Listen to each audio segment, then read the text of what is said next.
So with the impact to my business and income, will this delay my retirement? I know you're worried, Marshall, but based on the original plan we came up with, you're only about 6 months behind.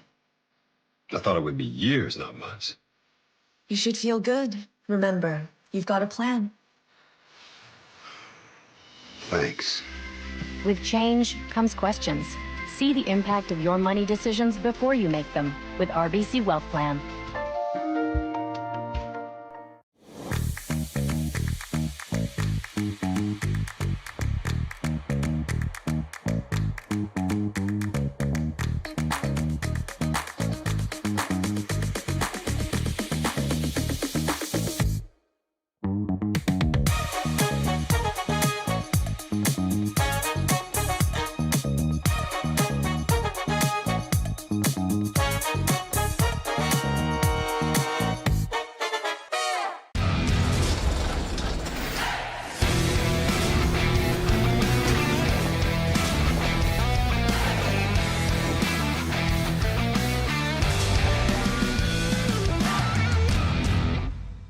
Aztec Safety is #1 for online safety training. Aztec Safety is the proud sponsor of the Aztec Safety Challenge, the #1 event on the World Curling Tour. And Aztec Safety has been a proud sponsor of Team Jacobs on our quest to represent Canada at the Olympic Games.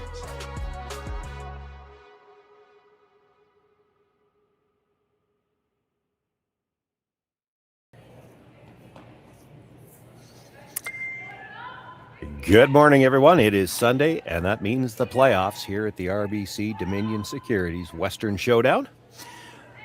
We started play Wednesday evening on the women's side, round-robin portion, a playoff section to determine the 8 qualifiers, and here we are, all of the women's action on the ice this morning. We've got this feature matchup between Silvana Tirinzoni and Kayla MacMillan. My name's Sean Joyce, joined by Jason Chang this morning, and Connor Sims on production for us. Good morning, Jason. Good morning. Good morning. Well, interesting matchup here. Of course, someone who needs no introduction, Silvana Tirinzoni, multiple-time world champion, and Kayla MacMillan. Many players will know about this MacMillan team, but certainly not as well decorated as the Tirinzoni squad.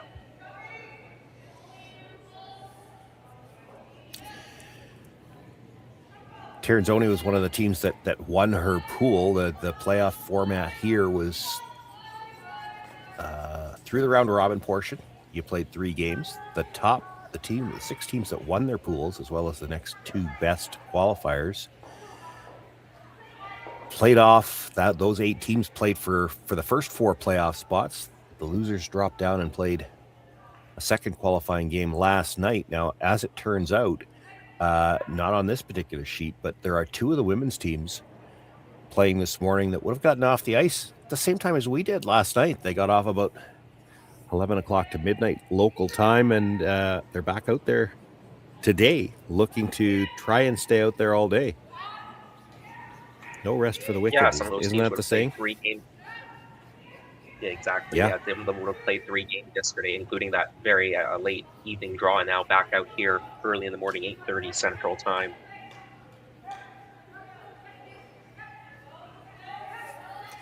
Nice come around made there. We haven't seen a ton of those when you've got a corner guard where they come wide around all weekend long. It just hasn't been as much curl, and there hasn't been as much play wide, so that might be part of why they're just not comfortable playing that. But she didn't want to come around the center, of course, with Last Rock. Yeah, you're right. With the amount of curl here, not as much as the slam ice. And the slam ice, once you have a corner guard, you rarely see teams going wide around it. You just would have to do it so far off the sheet that you might not be able to get there. But here is only about 3, maybe 3 a bit extra curl. Yeah. Well, that's why I say it's a little surprising to me. You could get there on this ice, but I haven't seen a lot of it played, and I think part of it comes down to, we were talking about this a little bit last night, because the broom never gets out that wide. As soon as you start putting the broom out into the 12-foot, which is where you had to be to come around that guard, they're probably not as confident that they know their weight. We certainly saw a few draws missed yesterday when they had to go wide. Yeah, and now Silvana trying to get rid of that center guard and roll to a corner, and not a bad shot, but she just didn't quite cover her stone in the house. Left the port here. Yeah.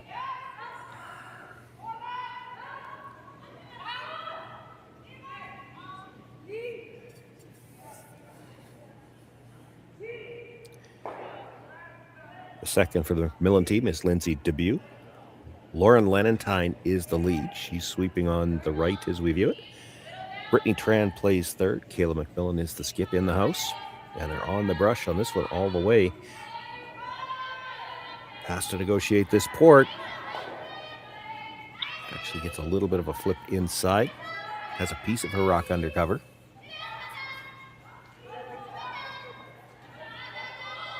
Could go after it directly, but it's a short run, and she doesn't like that guard that close to the center line anyway, so Tirinzoni's going to play the run. Might be able to roll to a corner on the other side. If she gets it just slightly across the face, could roll it behind the guard as well. Carol Howell, the second. Selena Vichonki on the brush here.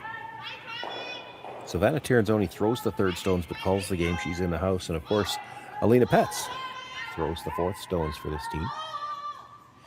Yeah, and that back-end duo of Silvana Tirinzoni and Elena Petz have done so well over the years. And, you know, maybe one of the top teams, well, definitely one of the top teams in the world, maybe just one step right now behind Rachel Homan. They're just trying to find that little extra to give Team Homan that run at the Olympics, because I think everybody thinks Team Homan of Canada is the favorite going in.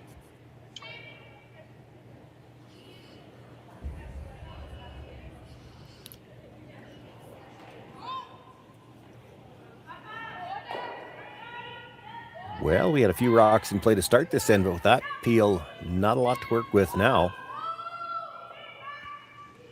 Yeah, certainly trending toward a blank end here.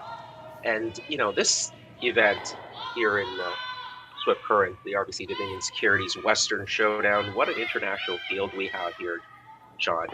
And of the 8 playoff teams, I'm looking at it, 6 international teams making the final 8. The Canadian teams, Kayla MacMillan, we're seeing them here on this feature sheet. Serena Gray-Withers out of Alberta. They beat Satsuki Fujisawa, I believe, yesterday to get into this position. Yeah, and it's not just necessarily that you talk about this many international teams in the playoffs. It's not that they just necessarily. I want to be careful how I phrase this. It's not that they just necessarily beat up on the Canadian teams, so to say. There was a very strong international field. I'm just counting them up myself right now. 5, 6, 7, 8, 9, 10, 11, 12, 13, 14, 15 out of the 24 teams were international teams. And that, I think, we talked about this again yesterday too, comes down to the timing. That's one of the things that worked out for Swift Current well this year.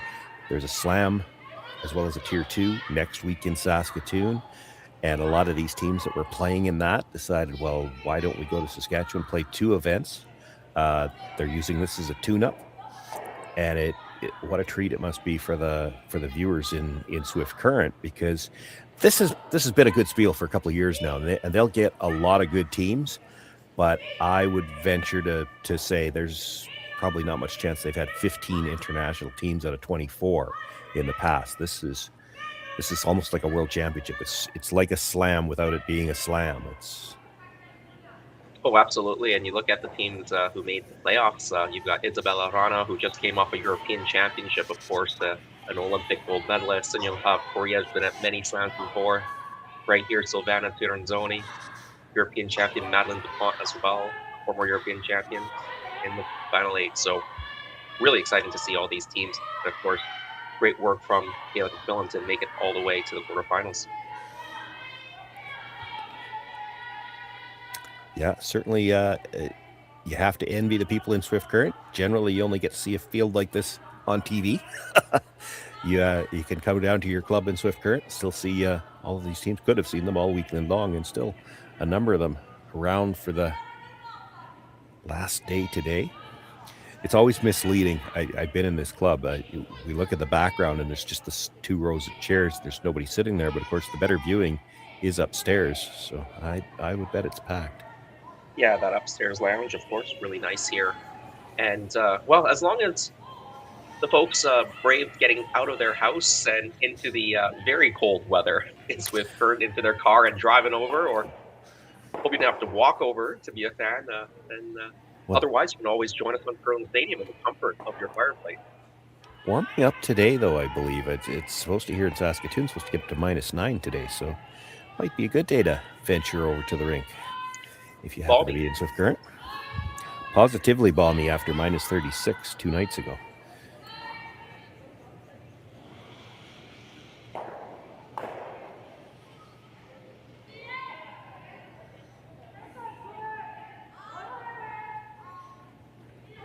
Yeah, both teams doing a good job exchanging hits here, so definitely trending towards a first end blank.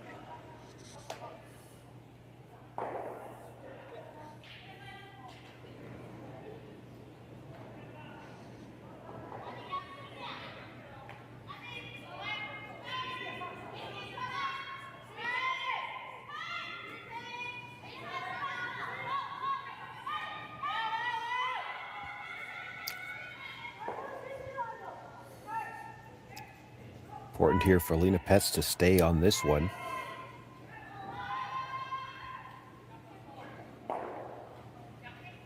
But gonna roll across and all the way out now. Silvana Tirinzoni helping the brush. You don't want to just be hanging around back there because you know that Kayla MacMillan's going to draw in that direction anyway. Hard to get behind that guard, but I mean, even if she's just in the neighborhood of it, she'll influence the final shot for the blank. And had that red one stayed just off the rings, there could have been a chance for a jam as well. She's going to give it a very serious effort to get behind because she's not taking a lot of ice here. This, I would venture to guess, this is probably a draw path maybe nobody's seen all week.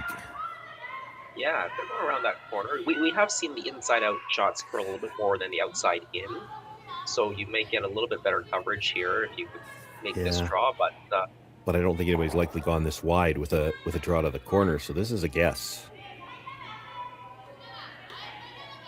Worth the risk, I think, though. I don't see much chance that you're tapping the red in, so give it a go. Even if as I said, if you get edge to edge, at least you've influenced Alina Petz's shot for the blank. She'll have to play the out turn at it and roll all the way across the rings to get out. Yeah, like you said, not too much risk. As long as you're always hitting the guard on the high side, you won't be ever pushing it in. I would have probably taken a hair more ice just to be safer, but we'll see. It looks tight for sure, but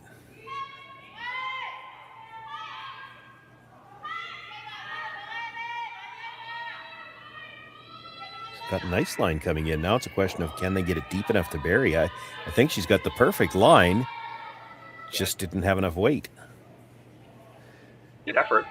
Again, a complete guess, especially on the weight. Well, it does make the blank a little easier. Just pick a spot you want to throw it through. And of course, with play having started on Wednesday, by this point in the week, I think probably most of these teams know most of the ice, but they'll pick a spot. In this particular case, playing inside out, you won't see a lot of the teams throw that as a rule, so they'll try to get a read on this spot in case they need it later on in the game. Put that in the memory banks, put nothing on the board. Still no score after the opening end of play. Silvana Tirinzoni, Kayla MacMillan looking for their spot in the semifinals. We'll have second end action for you right after this. Brett, come on, man. I know Aztec's #1 for online safety training, but we really should be out here practicing. I know, guys. I'll be right there. Just let me finish this course on gas detection. Wait. Do you smell that?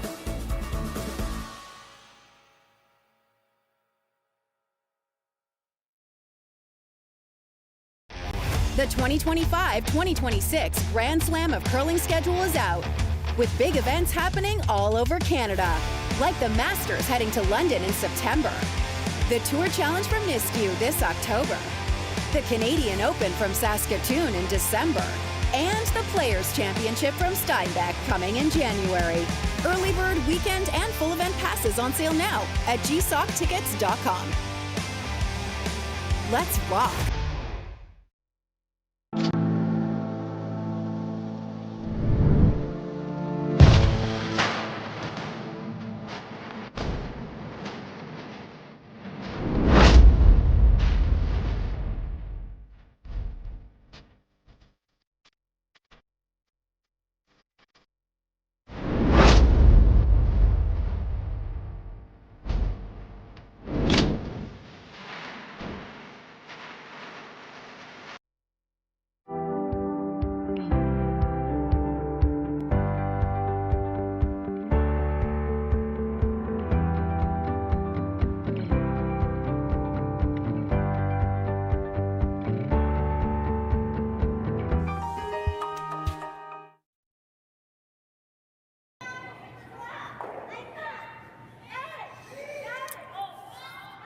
Back for the second end. Center guard thrown up to start things off. Now we're going to see the corner guard from Tirinzoni. After the blank in the first end, we might see Silvana play a little more aggressively to try to score here in the second end.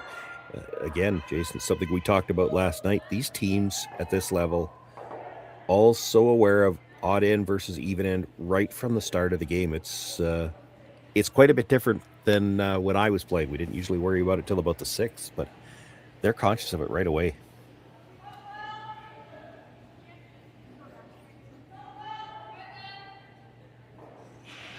So looking for the come around now from the side away from the corner guard, just in case they don't get it dead behind. You don't want to leave the roll behind the corner.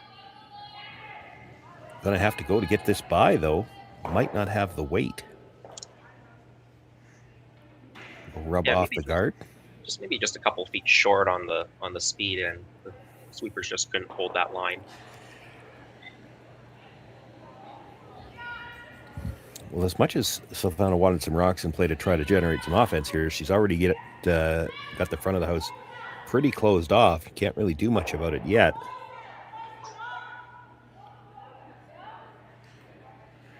Her first thought was try to play the port, come in behind the yellow.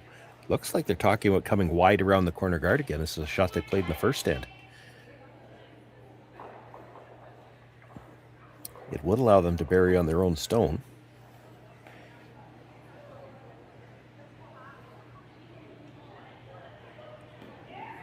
Similar to how we started the last end. The issue for Tirinzoni last end came when they tried to peel the center guard. They rolled over, tapped the other one, and left the stone in the house open in a port. And a couple of rocks later, we were looking at a blank. Yeah, but pretty well executed. Wanted them maybe a hair deeper, but not bad. Yeah, it's not bad there.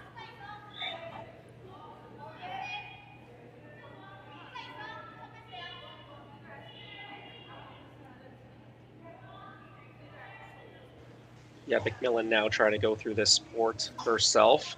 Lindsay DeBay.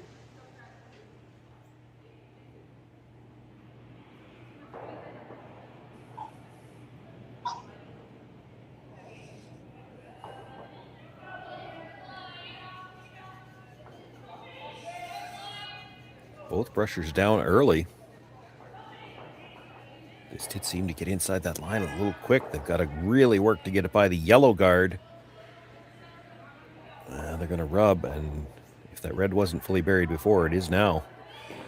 But I also don't see any way you're getting to the button anytime soon, and Silvana Tirinzoni might not like that. She's looking at, I don't even see a real obvious double peel. Like, she might be able to move one. Yeah, she certainly doesn't like those three yellow guards right in front of the house there. So I like this peel here, and she'd love to move two of them, but it's tough to do. Hard to move two without disturbing the situation that you've got on the two reds there. I think she wants to leave those two reds exactly where they are. So yeah, the only double I'm seeing maybe is if you play. So the tighter two yellow guards play the half rock double between those two, but then your shooter's staying there too, and you're still leaving the one on the center line.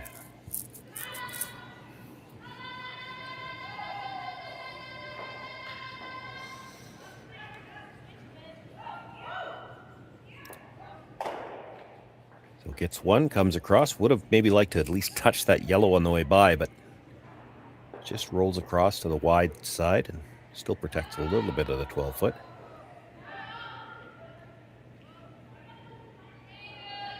Yeah, but her main objective was getting rid of that center guard, leaving the middle path open. So she has done that. This is going to force this run back here. That's funny that you say that, because that's what I was just thinking, that as much as you always want to have the button available. Well, the button's still not available, at least not for a draw, because the two corner guards are still in the way. But she dealt with the center guard first. She might still have to deal with one of those others just to give herself a clear path. Oh, a little bit of a bad break here, looking for the run back and is going to stuff it in behind one of the other guards. Like, she can see about half. That's better than nothing. Yeah, but with that jam there, you're definitely going on the offense now if your team's Tirinzoni. Yep.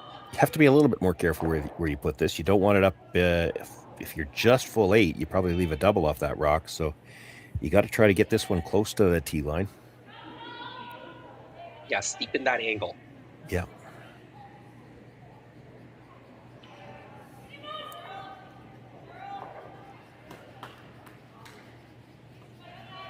Does MacMillan take on the double no matter where this is?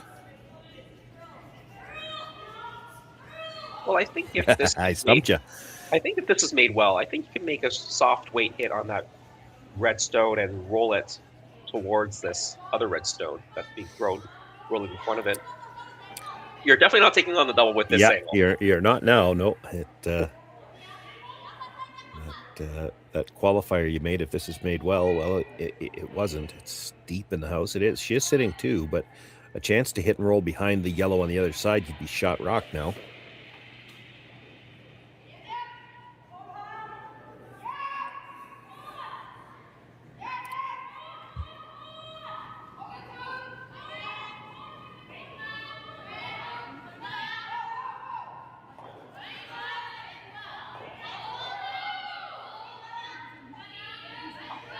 Looking for a soft weight hit here from Brittany Tran.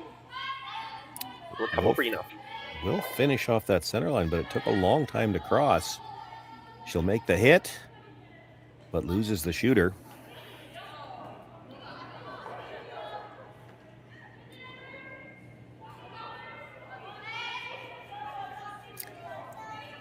You can see just a little bit of hesitation from Silvana before she called this draw, and I think I know what she's worried about. This, you're coming around this side. I mean, it's the call. It's the most obvious call. But if you dead bury this around the yellow, there's a chance Kayla MacMillan plays the run back, and there's 3 guards on that side. She wouldn't have to make it absolutely perfect to leave it buried. She'd love to come around the single one again, but she doesn't want to group her own stones.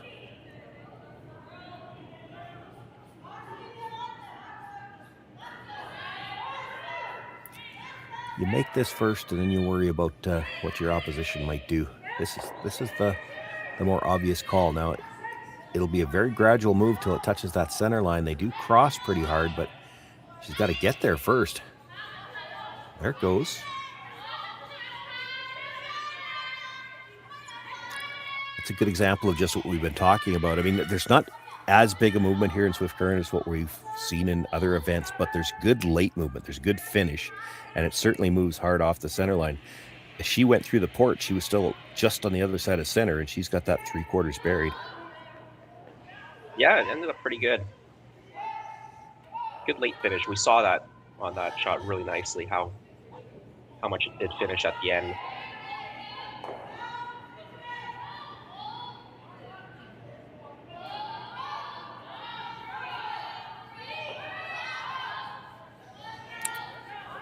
A lot of rotation here. She's not going to get as much finish with this. She'll catch a piece of it. I don't know if that's going to be enough to get it out.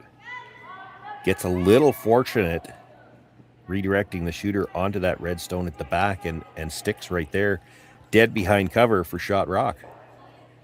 That was very fortunate there. Yeah, very close to leaving red sitting too.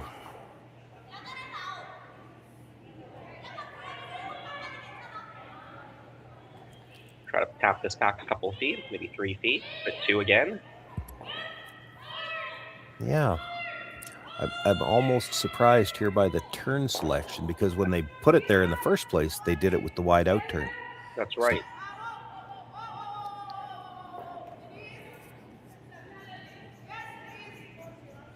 And from this in-turn side, this clockwise side, it does look slightly overburied, but as we said, it does seem to move a bit harder off the center, so... Yeah. I have to think she'd like to move it here. Dead freeze isn't bad.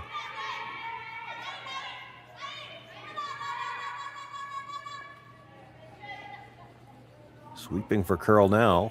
It's going to need to take some of that big move that we just talked about. It's going to get a piece. Does not move it far enough and loses the shooter. I think yellow is still shot stone. Yeah, I would agree.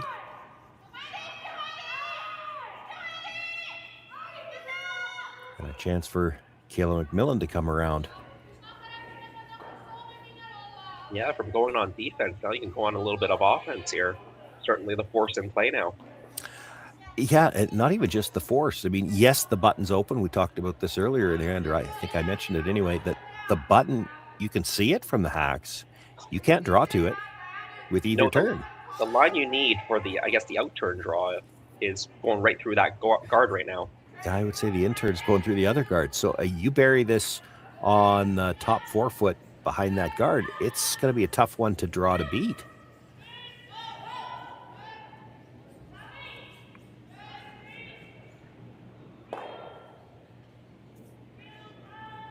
You don't usually think of a rock at the edge of the 4 foot as something that you're likely to steal with, but the setup on the house right now, a rock buried at the edge of the 4 foot, is a very potential steal stone. This has got a lot of rotation. It's got to get to that center line before it'll take that finish.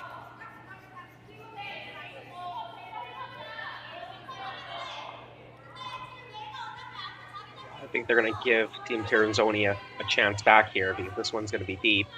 And now Silvana can come around the guard and put it in that 4 foot area, like we said. She can play the double, too. That's right. That's actually why Alina got up to the tee line and then decided, no, I don't think I want to sweep this because I don't want it to be even. It slid deep enough that it's a tough double. It's flat, but Alina Pett's one of the best hitters in the world. It's certainly in her wheelhouse. Silvana's thinking now, well, if we're behind the tee line again, we give her a way out. Maybe we just draw. Get the skips deuce, get in front of the tee line. All right, Silvana, thanks for making me sound correct on that one. Yeah. Going for the draw. But you're right, the double is a good call too. Just depends what you want to leave and what you think you can make here. It was Alina's first thought, as she didn't even sweep that one back. You could just kind of read her mind. She's thinking double to sit 2, but this shot probably makes more sense. Not as much rotation, but she's got the same problem. It has not got to the center line yet, and that means she's not taking the finish. Now they're playing the freeze to the back one. She's going to tap it a little bit, not far enough to get it out, and she rolls across to where she's wide open. Yeah, I didn't really get anything out of that shot. She had moved the yellow one far back enough. Maybe it helps a little bit. Then Kayla would have to be a little bit more careful with their hit. But now you can hit at 3. You might still leave a triple, so you're trying to roll a little bit to the left-hand side from the thrower's perspective. Yeah. You almost want to roll dead buried, I think. Those rocks are so close together. You usually look for the 90-degree angle, but they're so close together. If she rolls just to the other side of center, the triple's probably still there. Nose hit it, I think it's there. Just the other side of center, it's still there.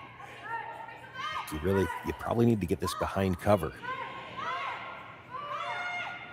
And honestly, if you rolled out here, you've still got the force. That's all you're thinking about here is the force. You just don't want to leave the triple for 2. Yeah, really good point. There really is no double on the 2 stones right now. That being said, if you rolled out, you might actually end up disturbing one of those 2 yellow stones. So, you'd have to cross it and roll out over the top of your own. Yeah. Well, that might be what she's doing. Although this is really curling. This one got to the center line. You talked about disturbing it. Just gets across the face of it.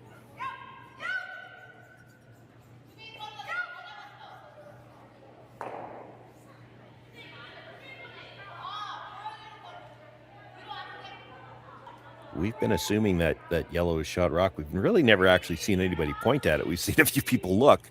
Silvana looking again, but it does look like they're going to play just the straight draw. If you thought you might be second, you'd try to come down to that yellow one again and just move it a couple of inches and then maybe measure for 2. But this will be the straight draw. Alina Pett's, we think, facing 2. Just needs full 12, a little better than full 12.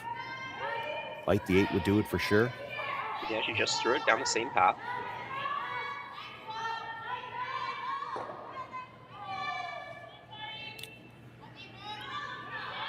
Doesn't have line to the back one yet. crosses that line a bit and then starts to move.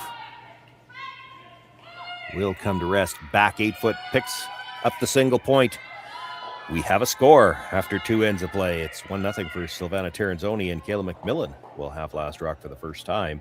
When we come back for end number 3, it's the RBC Dominion Securities Western Showdown. Welcome to the RockShop.net, the official store for the Grand Slam of curling.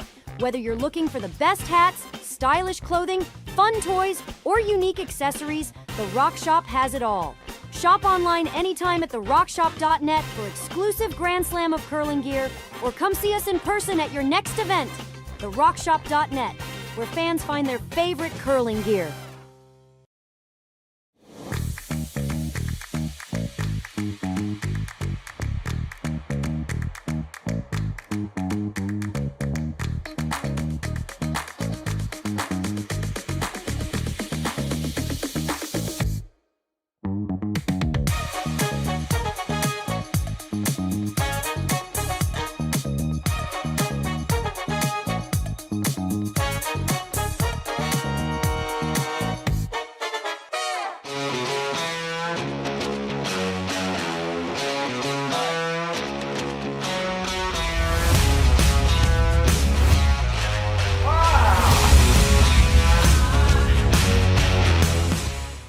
Developed over a decade in collaboration with the finest ice makers this side of the Atlantic, the Pebblehead PB5 is nothing short of a triumph of sophistication and craftsmanship.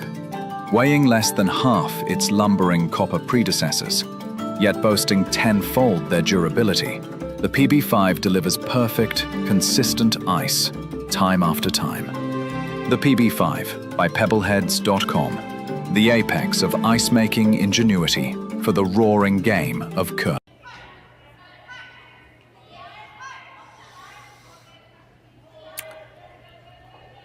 Third end underway. Center guard up to start things off once again, this time belonging to Silvana Tirinzoni. The come around gets a sliver in behind and leaves enough of it that it appears that Selena is going to be asked to try to remove that stone.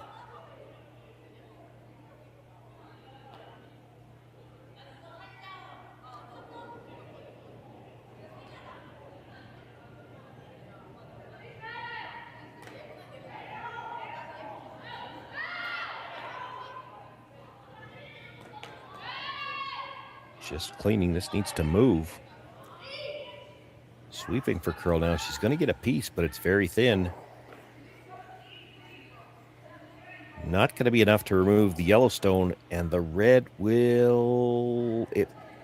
I would say it left the house and spun back. We've seen lots of those spins. Like, to go back, we keep saying this is not as much curl as what we've seen on the slam ice, but you can't blame the rocks. The rocks are definitely sharp. We've seen lots of those spins, and that doesn't happen with dull stones. These stones have been conditioned. I know the ice maker here at Swift Current, same guy that will be doing the ice at Provincials. Yeah, with those sharper rocks, it grabs the pebble a little bit more as it slows down, and as that rock slows down at the end, it just grabs the pebble and gives that little bit of that backspin. Yeah, and we've seen lots of that this week. And, because we're seeing that, we're seeing a lot of sweepers position themselves in a little differently. They've been conscious of it, and they're sweeping almost anticipating those spins, which, it's good. It's good to see the sweepers try to get themselves in the right position. It's more agile than I'd like to be at this age, but you have to twist your body around a little bit sweeping those rolls. Well, unfortunate miss on that last stone to just try to sit two. They played the hit. I was surprised they didn't just draw down there and split the rings that way.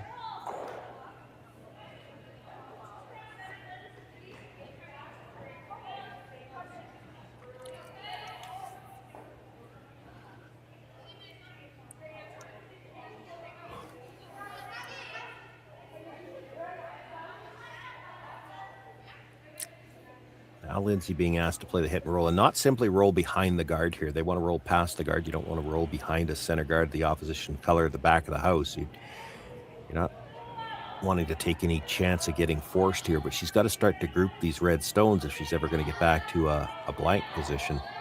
Needs to roll past the guard. She's close, needs to finish a little more.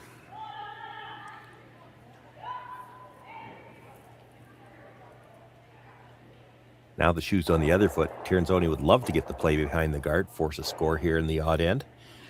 She'll still be behind the tee line if she makes this roll, but there's not going to be a lot of scoring area. Yeah, for that team without last stone, even if you're behind the center line or just behind the tee line here, you're just cutting down the scoring area.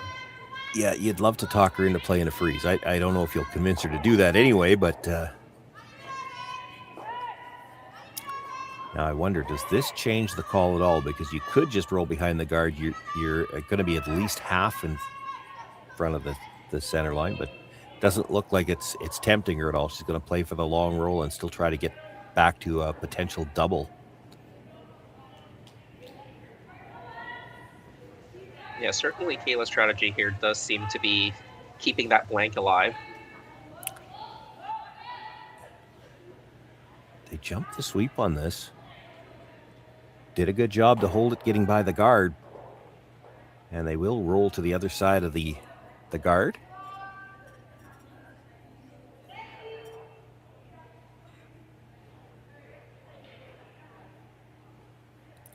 Still, even with a nose hit, it would be a very thin double. I think you'd just see them try to hit and roll towards that red one more time.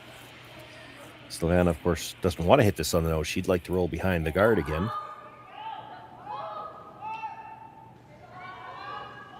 Yeah, if Silvana makes the roll behind the guard, I'd be interested to see whether Kayla switches strategy and plays the draw next.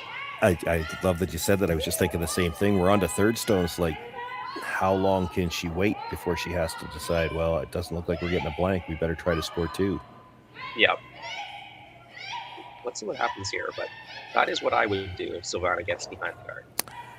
They're really thinking hard to hold the line, though. I'm not sure she's getting by the guard. Yeah. Must have gotten it going because it was moving pretty hard.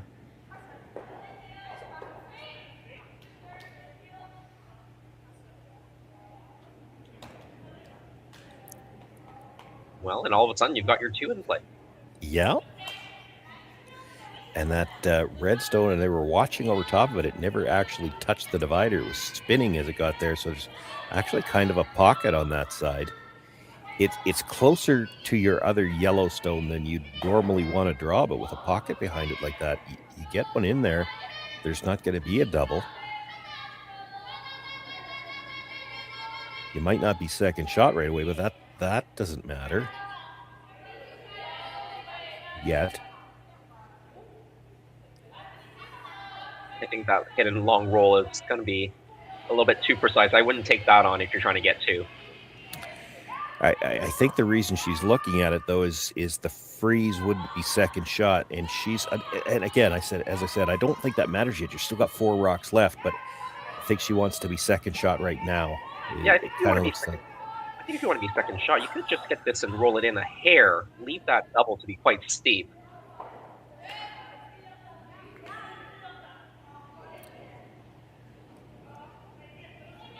The long roll is pretty precise. If you don't get it all the way there, then you could leave that double for Silvana, and your end is for two might be over. Yeah, it's not critical to get frozen in there. There's never a 3 in play. That was the way to do it. That was almost a very sneaky way to do it. Jammed it in there, didn't so much as get the freeze, but she's left the 2 yellows almost dead even. Take one more look at this. They were hoping to hit this quite a bit thicker, even jumped on the offside sweep, hoping to get it to curl. Just catches a thin piece, comes across, clips her own stone at the back of the forefoot, but fortunate that she drives it right onto that red stone. And the yellows in the house end up dead even. Yeah, if they actually got a little bit more curl, I think that yellow stone maybe slides underneath that red stone, and she's only sitting 1 after that. So yeah, true.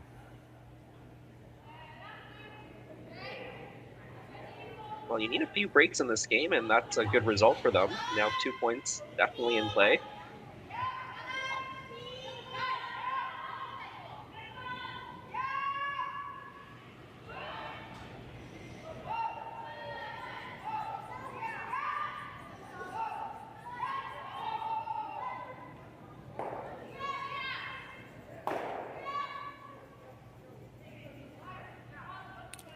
Just looking for the nose hit here. She wants to exchange hits a couple of times, try to get this high enough to have a shot for the double onto that stone at the 12. Kayla MacMillan aware of that. She's going to try to roll this to the outside now, put some space between them and try to keep them even in the house.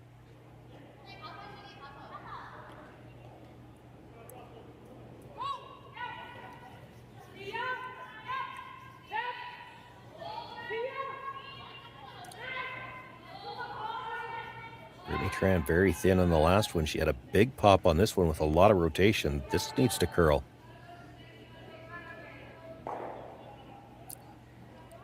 Well, she got fortunate on the last one, not so much on this one. Rolls out. And now Alina Petz doesn't have to worry about the double. Just make this one go away.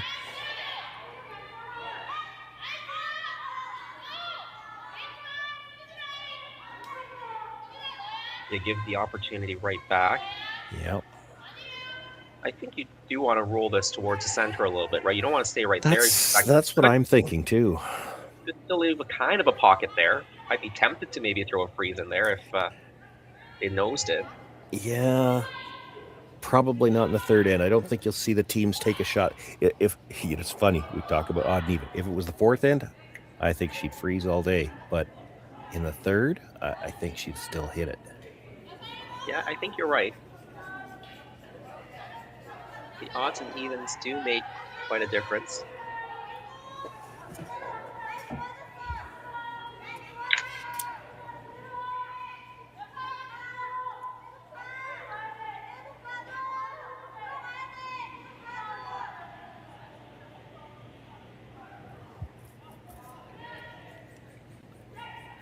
You saw Kayla indicate she was going to try to roll towards those reds. I'm even a little surprised she's trying to roll that direction right now, because if you roll to the back one, you're not in the rings. That's right. If you just roll it out, now you've left the pocket for Team Tirinzoni. Yeah, and it's not like you can really make the hit more difficult. If you could roll to the corner of the top one, you'd still be in the rings, but you can't. It's too deep for that. And you'd hate to leave it where it's possible for Alina Petz to do that, and now your blank is a little trickier.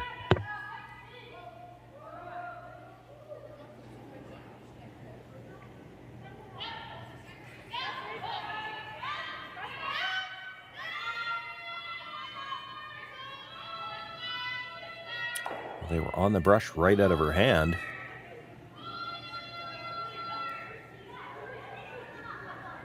Going to make very thin contact. This one curled across the face, just catches a piece. Will remove it, but the shooter rolls out of play as well. Silvana was ready to hang the blank on the board and go down to the other end, but Alina says, no, I got one more to throw yet. Yeah,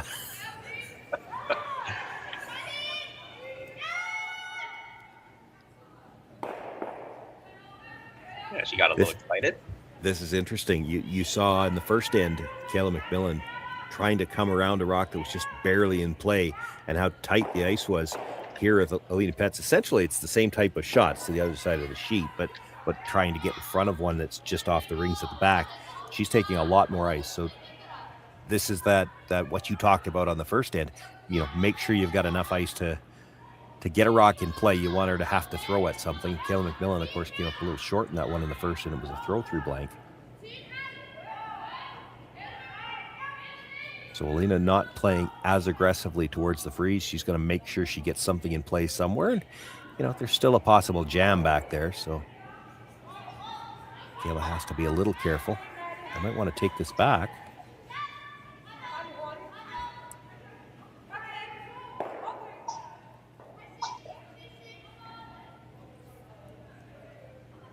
Yeah, I would have thought they would have wanted that maybe a foot farther back, so she had to play the long roll to get out.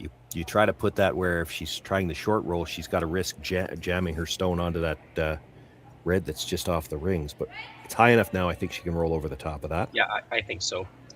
Yeah, what you're saying is if that red stone had gone to the back 12, kind of beside the second red stone, further back. Yeah, another, a foot back is probably close. You look at that angle where, if you hit this, you could double the two reds, except you don't want to double the two reds because your yellow would stay in the rings. And then she's got to play from the center line side and roll. It's an 8-foot roll to get out then on the swingy turn.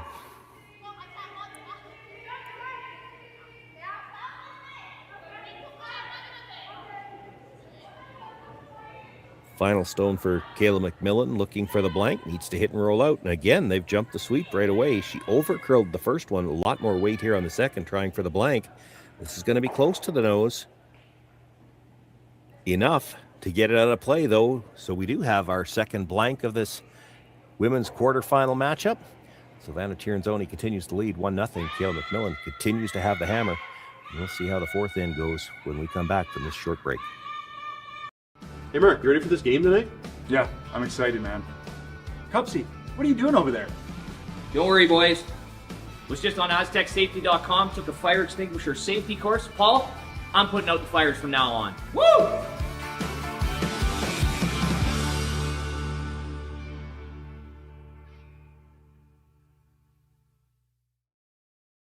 Welcome to therockshop.net, the official store for the Grand Slam of curling. Whether you're looking for the best hats, stylish clothing, fun toys, or unique accessories, The Rock Shop has it all. Shop online anytime at therockshop.net for exclusive Grand Slam of curling gear, or come see us in person at your next event. therockshop.net, where fans find their favorite curling gear. So with the impact to my business and income, will this delay my retirement? I know you're worried, Marshall, but based on the original plan we came up with, you're only about 6 months behind. I thought it would be years, not months. You should feel good. Remember, you've got a plan. Thanks. With change comes questions. See the impact of your money decisions before you make them with RBC Wealth Plan.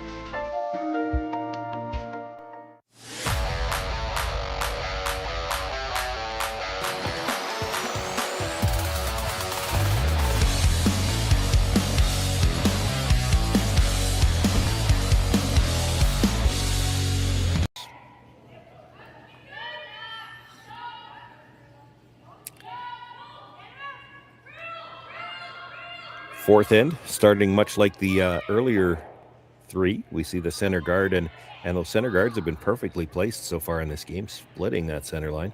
The corner guard goes up, and now Selena Vichonki trying to come around it.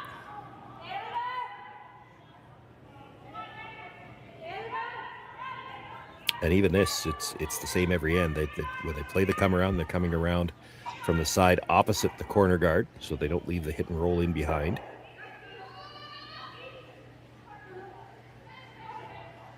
Yeah, we've seen a few little mistakes in the first three ends. You know, those couple of blanks were generated by a couple of mistakes as well. The single point that Tirinzoni got, they were set up for two that end as well. So. Mm-hmm.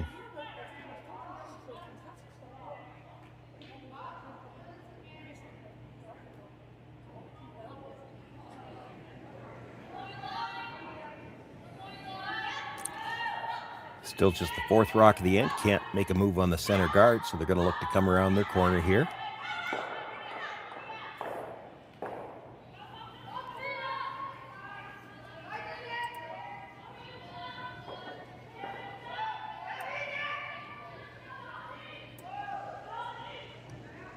Nicely done.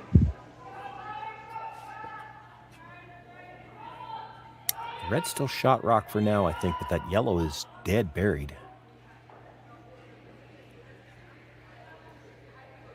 Looking to come right around everything here in the center.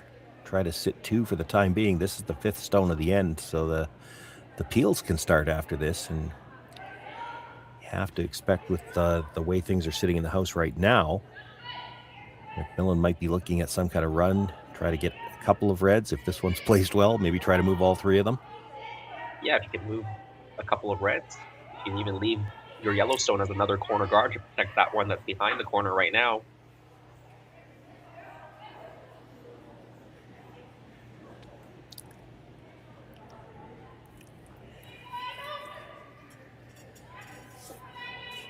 Tirinzoni sitting two behind cover right now, but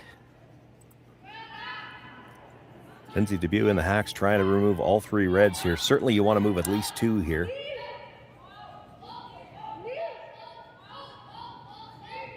Gets the guard, catches the second. Will drive it by the third, but as you said, Jason, she rolls across. Now she's got her buried stone is between angle. angled guards, and I don't think Silvana could even peel the guards because I think the yellows are angled towards the red in the house. Yeah, One really more great look at shot it. really good shot from Lindsay here. Yeah, I don't And think that she missed bonus- the third one by very much either. No, it just went by. But I don't think that really matters. Silvana's going to be really thinking about how to deal with this situation now because obviously there's no run back on the yellows to get rid of the one in the house. And it's risky to peel them because they are lined up to go towards that red. Now, they're close enough together. Depending how you hit it, there's going to be some kind of drag. But, boy, if you ever were to stuff that on that stone at the back corner of the button, you've set up the opportunity for two.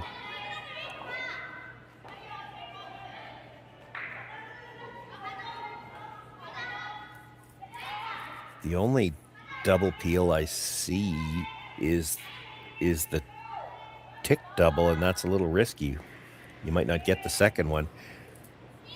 They're going to give it a go. Playing it like a hit and roll towards the center. She's trying to get the drag down. So just off the nose on the broom side, and I think hoping the second one drags enough to miss the red, the back of the button. She took a look at the angle, so she's got an idea where they need to hit this or which direction it needs to go. Yeah, when there's drag, sometimes there's still a little bit of a guess how much it drags, so let's see. Will it get over the top? Oh, it went over the top. Okay. So maybe enough separation that it didn't actually drag there. Yeah, or maybe didn't hit it quite where they wanted, though, either, because they've left the Yellowstone still guarded. That's true. She definitely wanted to hit it a little off center further, roll the shooter a bit.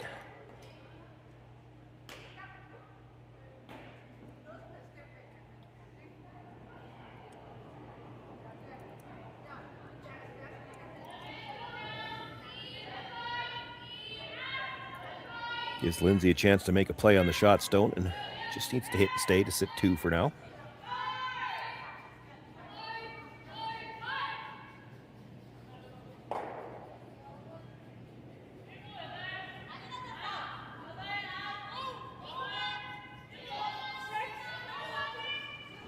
Yeah, now you want Alina to roll this, or Silvana to roll this underneath.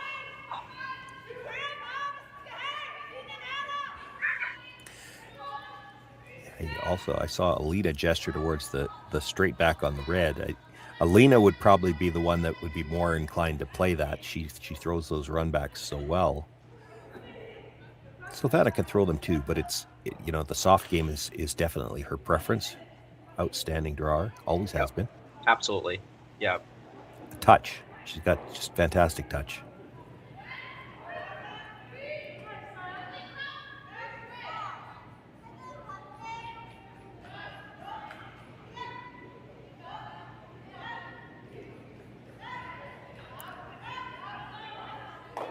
It's that last little bit of movement will make the hit, rolls across. Not enough to get under cover, but does start to get the rocks grouped a little bit.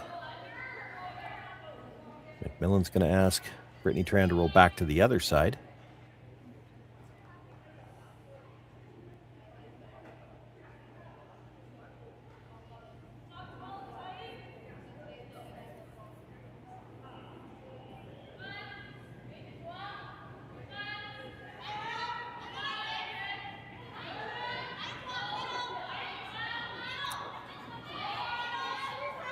Brittany throws a lot of rotation, and we saw her under curl and a couple of hits last end. She's going to get the hit here. She will hang around this time. Yeah, whatever she did, good adjustment from the last end, because she did roll out both times, last end being on the wide side. Yeah, well, she didn't exactly roll out the first time. That was the roll into her own and kick it over onto the red one at the edge of the 12-foot. She almost set up the deuce, but it was one of those ones where you have to turn around and say sorry.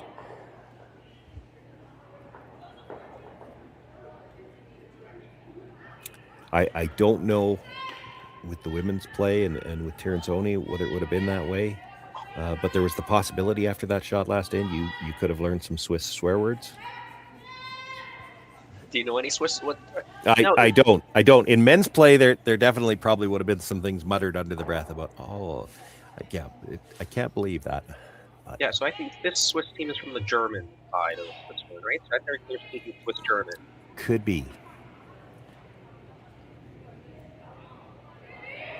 Actually, that sounds right to me, because I think when we watch them play on TSN, I think Vic knows a little bit of German, and he can follow these players a little bit, but I think he struggles with the men's team, because I think they're more on the French side.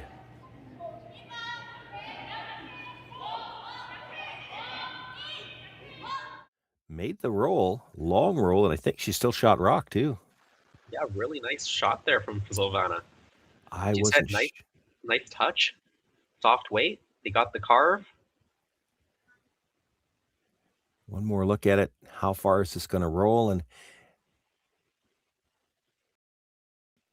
there it is. I've got to look at the overhead and see where it stopped. But yeah, she's got shot rock in behind cover. You can chase this though, as you said. Yeah.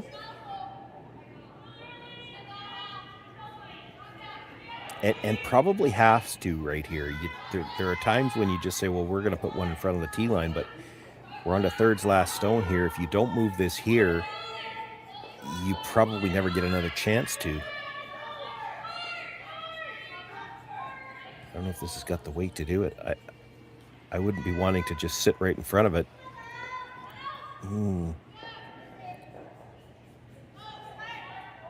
Well, it gets shot, but now Alina Petz can follow it down. You're just going to go freeze after freeze after freeze, and you may get forced. I would have thought they would have been trying to throw enough weight to move that and flop just open for now. Yeah, I agree. I think moving it probably made a lot of sense here. I mean, they were probably worried that maybe they don't get the finish, they chap off of it, don't sit two, but I think that was an opportunity missed.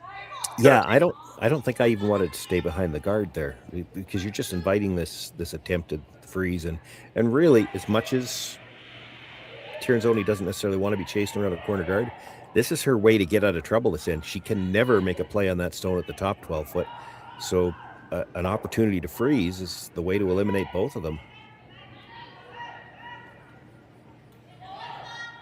Got to get to the nose, though. If you don't get to the nose, you might leave a way to squeeze out both reds.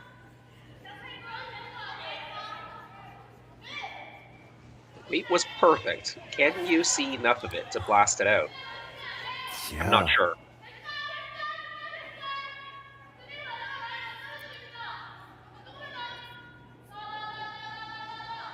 I think if you can hit as much as you can, see if the red will just squirt open a little bit. Squirt to the right from the. You might squirt it open, but you just squirt it open, it might be shot rock. Now your shooter would be close to splitting the tee line. Maybe a sliver more behind than in front.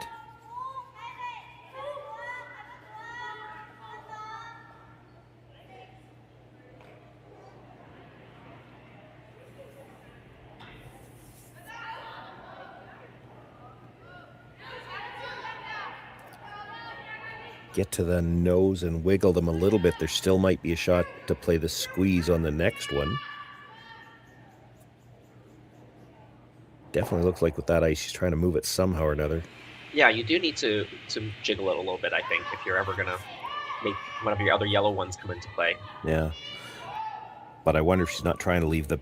Like, I'd be tempted to try to leave the back red in play somewhere so that when you play the squeeze, the second yellow's still got a rock to jam on. That's right. So just through rings, weight, move everything back a little bit.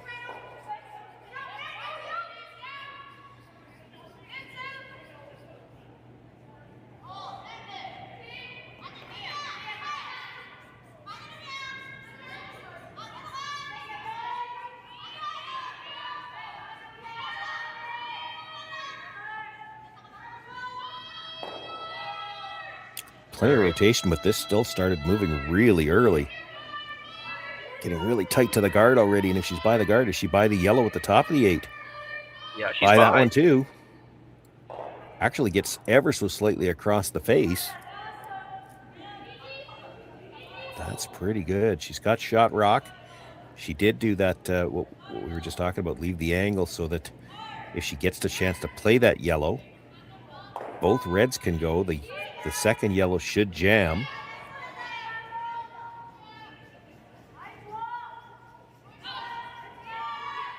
Hard for Alina to come down and do much with it. She can't really freeze to it again if she freezes to the inside corner, but she actually could make the shot easier.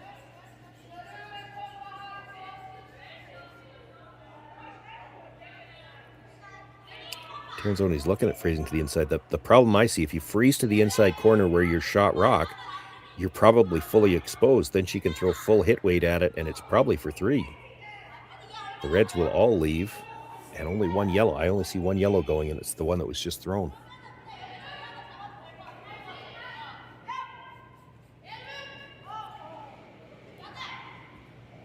Yeah, do have to be careful here. They did look at see if they could move the yellow back just a little bit so that that blast angle isn't quite as good for. Yeah, there's not a lot of room for that.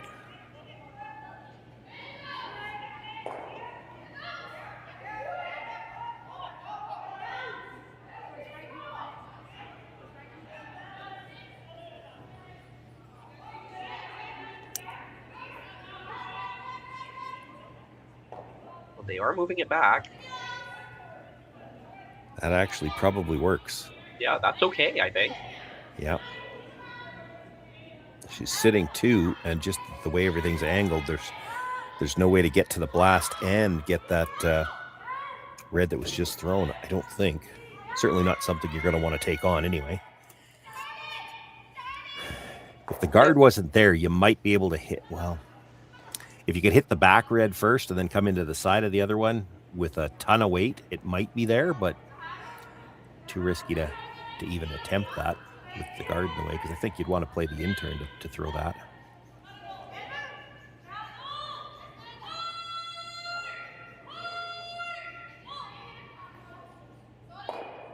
Yeah, so I'd say mission accomplished there for Alina's last stone.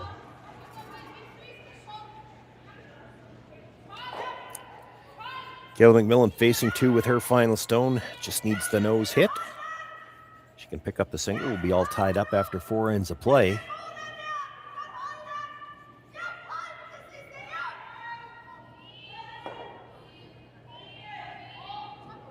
Just that same soft hit weight they've been throwing. Cleaning a little early. Getting ready, looks like, to try to make this curl. She's a little on the thin side. Doesn't have a ton of room to roll. She'll make the hit, but this is going to roll too far. So it's a steal of 1 here for Silvana Tirinzoni in the 4th end. She now jumps out to a 2-point lead in a game where points have been hard to come by. Kayla MacMillan will hang on to the last rock for the 5th end.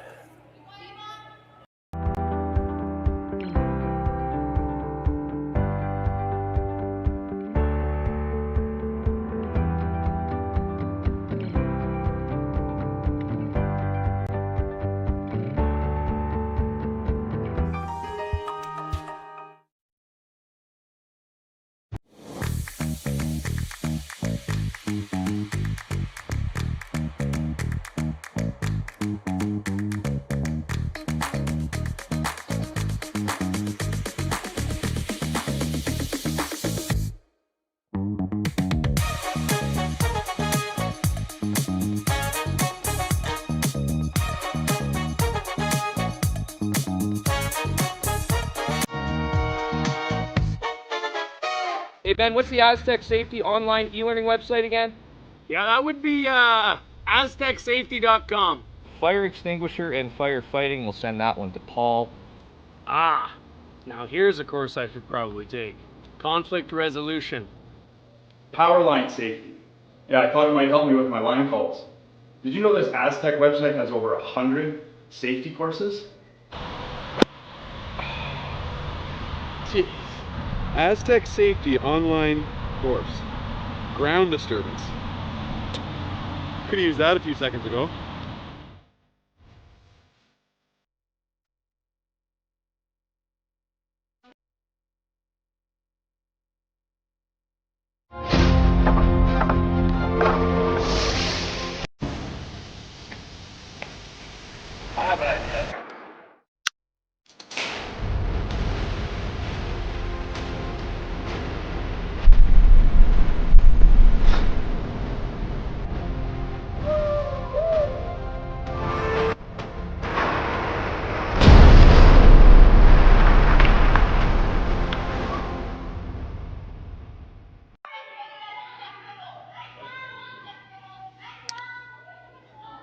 Well, that changes the strategy here as we begin play in the fifth.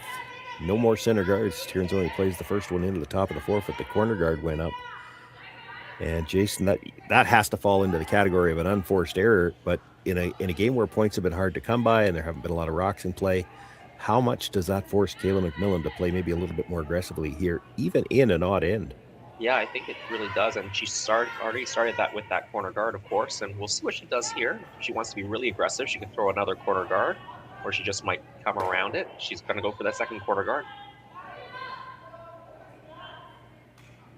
And they were just able to get enough of the center line with that guard attempt that she can't really, if that doesn't touch center, she might even chase. But I've talked about this on the air a few times before. This was an unintended consequence of the no-tick zone. It used to be if you could see half a rock like that, you might try to go after it and you just tight ice it. And you think, well, if we rub the guard off and roll in behind our corner, that's not bad. It's not good now, though. You do it now, and it's still a violation of the rules. So you have to play those shots with a lot more precision. And what it means in a spot like this, they just can't afford the miss, so they don't even attempt it. And it's great for us because it means now we get a few more extra rocks in play, which always leaves more angles. It just gets very interesting to see who's going to blink first and what kind of angles they're going to find. Yeah, you're absolutely right. Teams just have to be much more cautious if they're playing a rock around that, or just have to negotiate that center guard, even on a softer weight hit, or even the draws, taking a little bit extra ice just to make sure you're not chopping off of it. They have to play the shot with more precision. They were... I skipped largely myself, and you didn't always tell your lead what you were playing on a shot like that, but you tight ice it, and it's an either or. We're either going to make the shot we wanted or the split, which is just perfectly fine. You can't think like that now. If you're going to play that shot, you have to actually commit to the shot that you're actually calling, and I like that. Anything that forces a little more precision is probably a good thing. These teams are all good enough to play precise shots. You don't need to be giving them too many chances to play an either or. I do wonder whether that will evolve at some point as teams practice different shots. When the free guard zone first came into effect, and that tick shot was one of the hardest shots for a lead, but as teams started practicing it and getting better, that tick shot was played very, very commonly, right? At first, not very many teams played that shot thinking it was too hard. So well, and it's now starting to go the other way. Now, when you miss the center line, I've seen a few chances here, even this week, where teams have maybe had a shot to play it and they didn't throw it because of the no tick zone. They just haven't been playing it as much. They're not as practiced at it anymore, and they don't want to miss it. And essentially, that's a zero on the scoreboard. You don't want to rock where you get nothing out of it. So because they're not playing it as often anymore, they're not practicing it as much. And when they have the opportunity now, they're not as inclined to try it. But you're right. I mean, this strategy is always evolving as the rules change.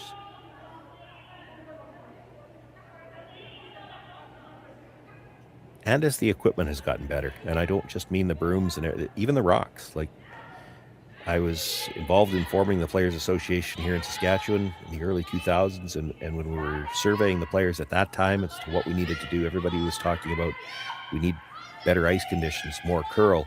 So that's just the early 2000s. And what we know now is, well, it's not really the ice, it's the rocks. If your rocks will curl, you don't have to worry about the ice. So most of that knowledge has come in the last 20 years, right? So now they know, even the manufacturers will tell you to condition the stones. You don't want them to get too dull. And the equipment is just better. They can make shots with the equipment currently. The ice conditions are better.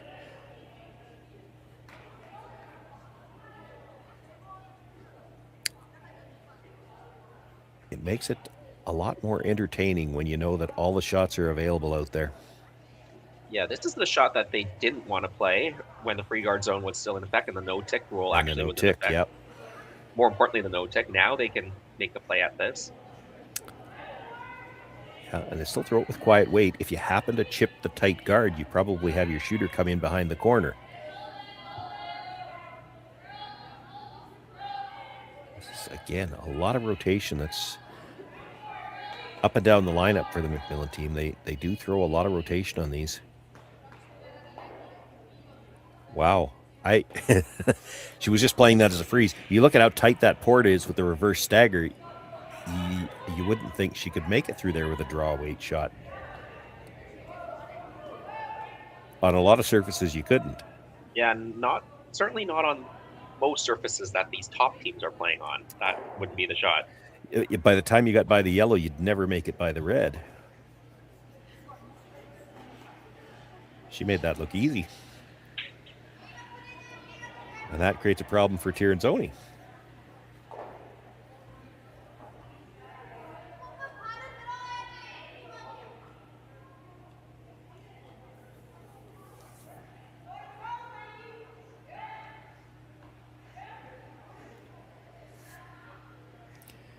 There's still an outturn path to get to that redstone now too. So you saw that they're kind of playing this as an either or. She can freeze just to the inside corner of the yellow. You saw Alina Petz talk about, well, if we crash the guard, we might take away both paths. Yeah, remember, there is one more high center guard out there. Yep. So if you crash on that tighter center guard, you're really creating a wall in front of the house there. And Silvana throws a lot less rotation than the MacMillan team, so her rock's going to run a little differently as well.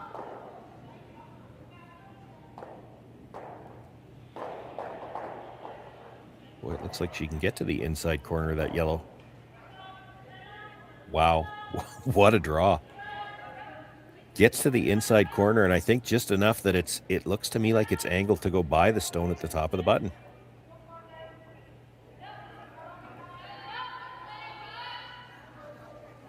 Yeah, excellent shot. You'll need drag if you're trying to catch the one on the button. It'll have to drag a little bit to make it.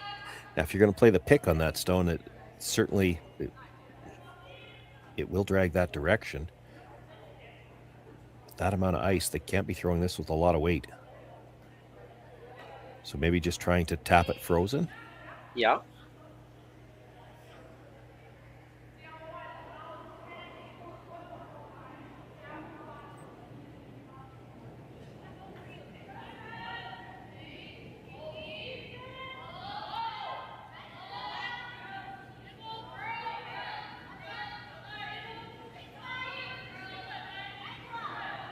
Gonna have to curl to get a piece of the red at all. Can she chip just the yellow? She might. No, that was right by. And again, another one that you'd look at that and say, there's not a hole there with the intern. But apparently there was. Now, some of that is the difference in the way they throw it. Because the MacMillan team, again, they throw a much more pronounced rotation. I don't think Silvana Tirinzoni could get through that hole with an intern.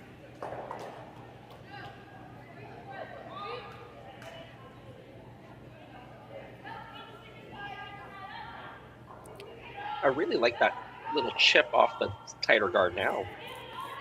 Yeah. My, you're greedy. You got to plug this hole first and foremost. You have to take this side away. But you're right. You chip that a little bit, you could take both shots away.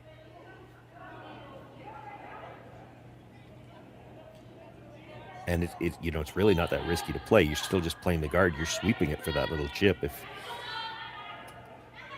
you just end up guarding the one, that's fine.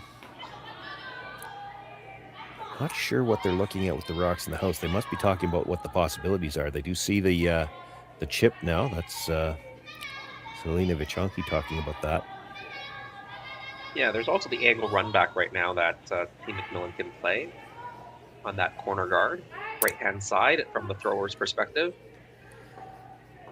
Yeah. It's risky. I mean, if you ever hit it just wrong and you put it onto the red, it's a steal of 2. The red at the top of the 8-foot. Yep.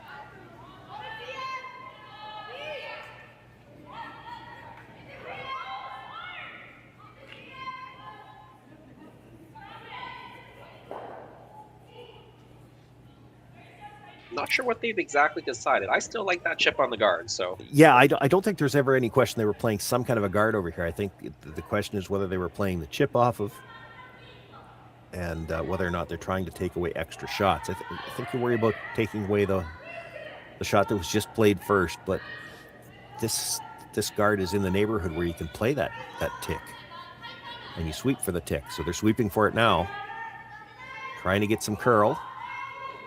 Going to be close to it. Well, they actually might have overcarved it. No, that's really good. Very good, very good.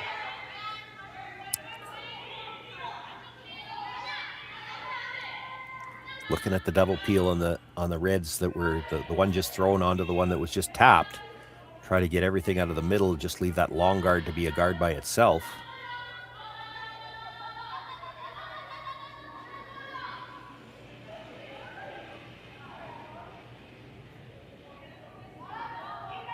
Nothing out of the brushers.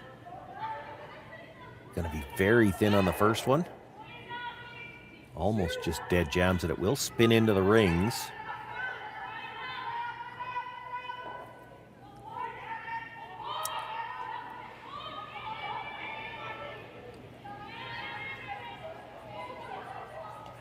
Can Alina get to the red stone at the top of the 8 foot with enough weight to kill the yellow?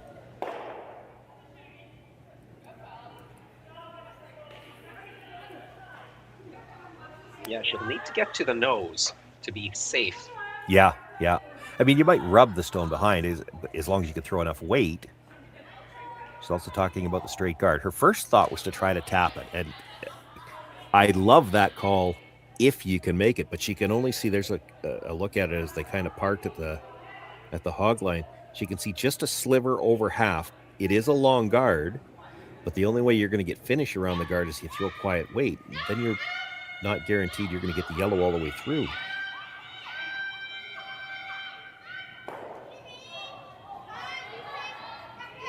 If the guard's there, she could kill the yellow easy. For sure. If the stagger's the other way, she could kill the yellow easy. That's the problem.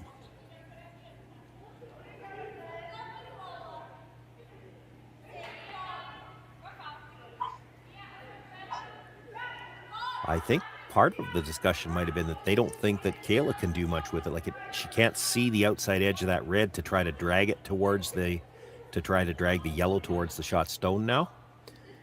Yeah, you're right. So they're going to guard the other side.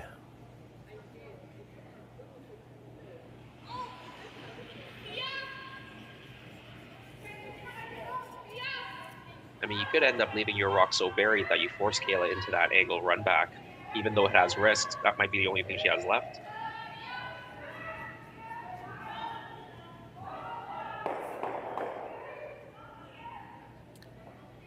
You get this tight enough, she might not have it.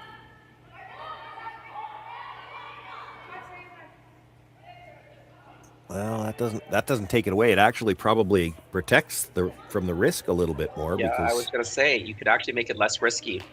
Yeah. I don't think she plays it on her first one. Oh, I agree with you. She'll have nothing if she misses it on the first one.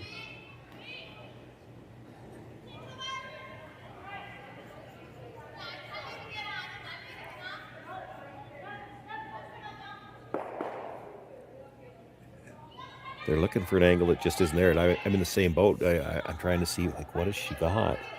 If the corner guard on the other side wasn't there, she might be able to drive the red and the 12 foot into that, but I don't think she can hit it thin enough right now. You know, if you could drive it into the red-yellow combination at the center, I think the yellow goes into the shot stone, but I don't think she can get to the outside of that red stone enough right now. No, I was looking at whether she could make kind of the red double, the red that's in the full 12 onto that red onto the 8 foot and try to get it sideways. Leave the yellow more open for use on the last stone. Maybe the shooter can hang around on the side of the 12, but could you ever just tap right now? I don't think you're shot rock, but you come down, tap the red, move the yellow up into the button area, and then try to leave your shooter and the red stone angled to be able to make a double off that top button stone. I mean, she's going to throw a guard on that, and then yeah, you're going to have throw a guard nothing. on that. And I think the problem with that is if you do make that tap, you could end up leaving a situation where you would never actually be able to run that Yellowstone in. It might act as Yeah, backing. true.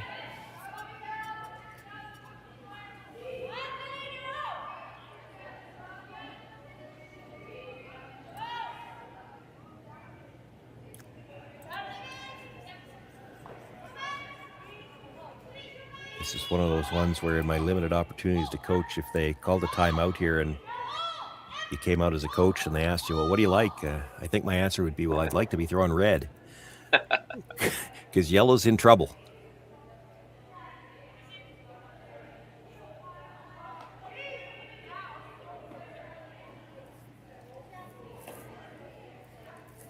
Do you play the run now? And I just say that because if it goes disastrously wrong, at least you've still got an out-turn draw then to cut the damage. Yeah, it's not a bad call right now, quite honestly. Like, I don't see anything else either.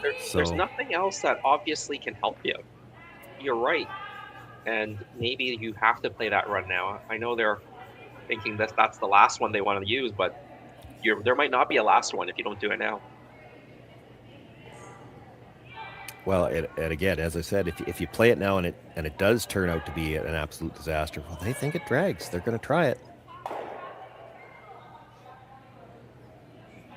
Boy, the hole looks small here. It's tiny. Is this one where actually your best bet might be if you could rub that one in the top 12 foot as you're coming by, then you come in at a sharper angle, you'll get a little bit more drag, but that's really tough to call.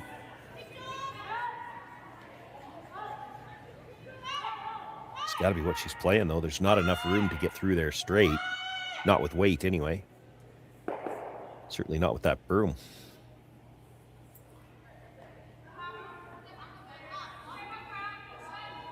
Picking the high guard would be a disaster.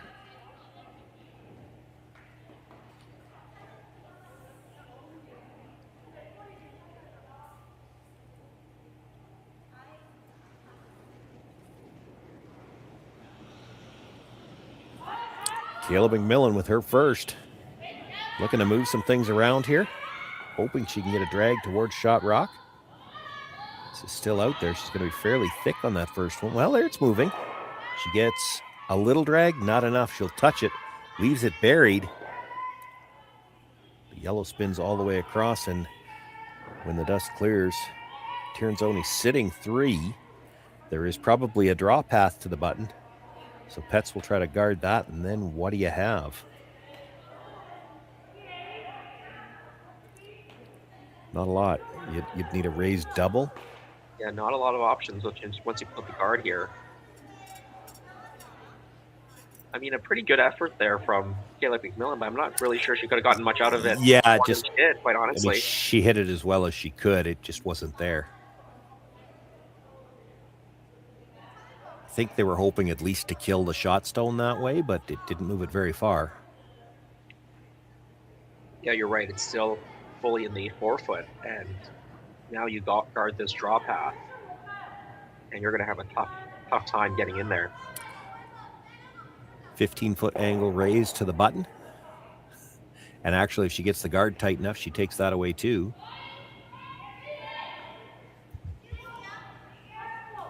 And they will try to do that, try to get this tight enough to guard that long angle raise.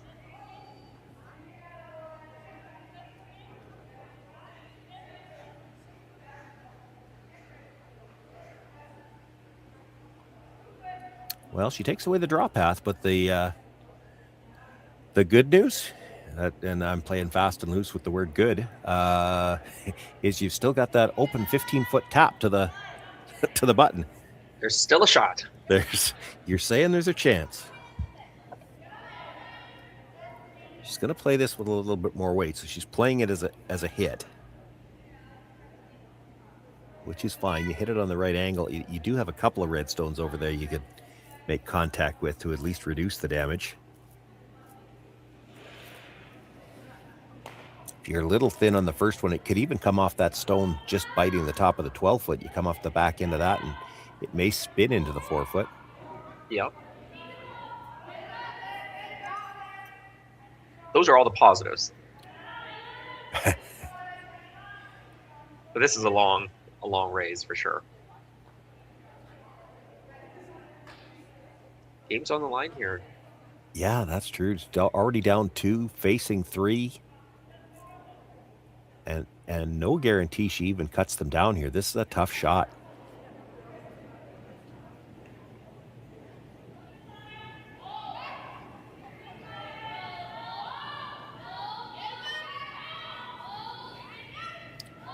Brushers on the standby. It's going to be, that last little bit of movement. This looks pretty good.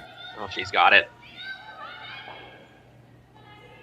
Probably shouldn't have left her that. She gets a single point on the board. One more look at it. She did throw that quiet control weight. It's just like a hack waiter out of her hand. Something that they can control with the brush, but they didn't have to. Just as it crossed the Wallace logo out there, it started to make a move. I think before that, I was thinking she might be a little too thin. Comes up just enough, taps it directly onto shot rock. Gets herself on the board. She picks up a big single point. Big, not just because it's the one for her, but it takes the 3 away that it looks like might have been getting stolen. Tirinzoni with a 2-1 lead and last rock as we begin play in the 6th. Brett, come on, man. I know Aztec's #1 for online safety training, but we really should be out here practicing. I know, guys. I'll be right there. Just let me finish this course on gas detection. Wait. Do you smell that?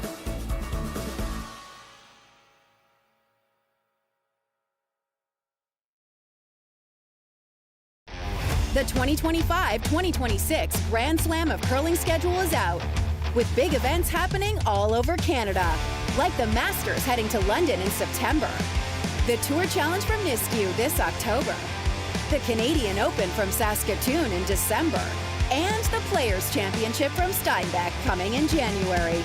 Early bird weekend and full event passes on sale now at gsoctickets.com. Let's rock.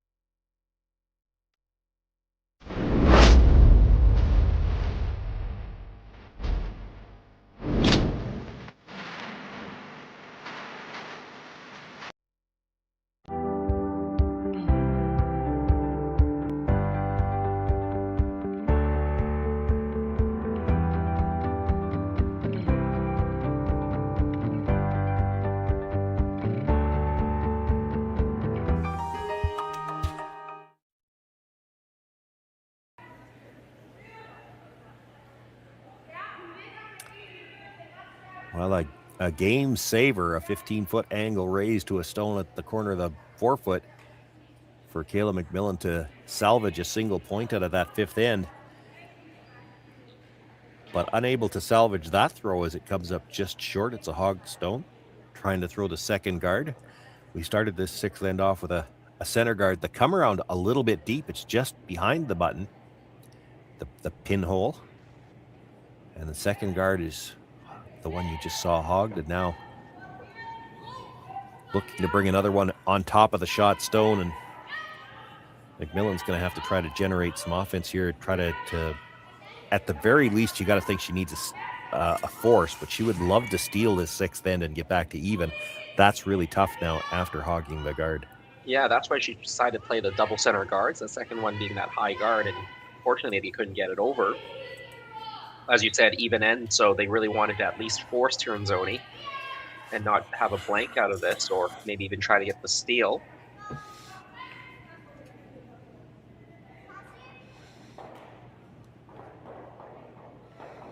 Hard to play too aggressively now, though, when you get that hogged stone, and it helps MacMillan that Tirinzoni's team hasn't managed to get either one of those two draws exactly where they'd like it. The first one is behind the center line, or behind the tee line, and the second one didn't get up to the center line, so she's left a bit of a pocket.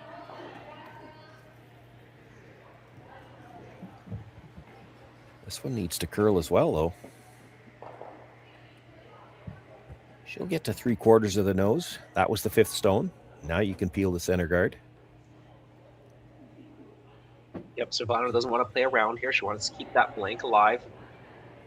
Have no risk of giving up a steal.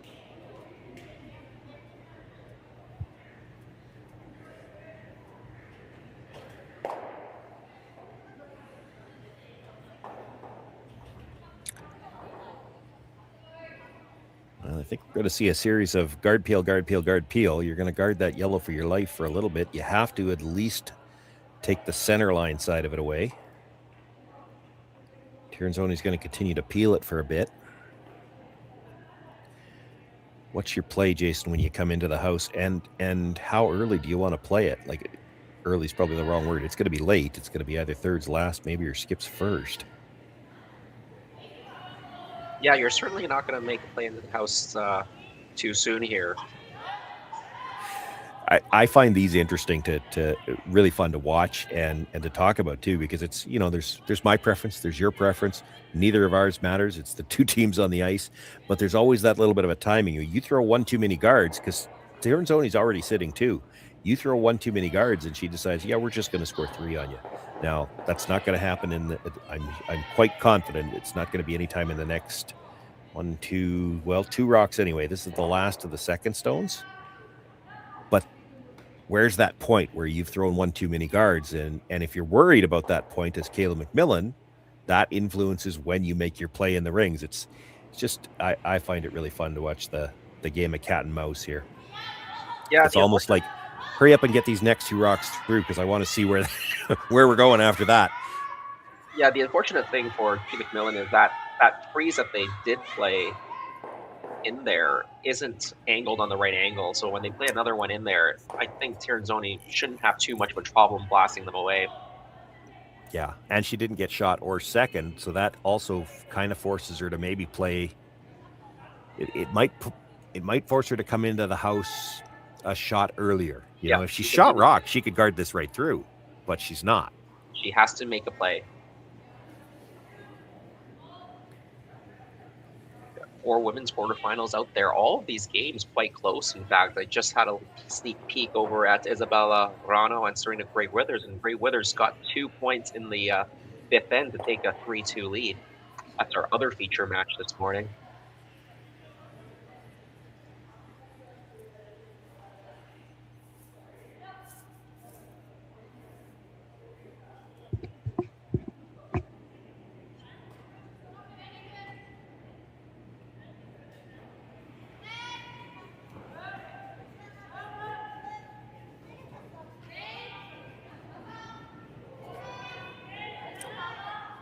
Kang playing DuPont. Kang leading also 3-2, I believe, after 5 ends of play.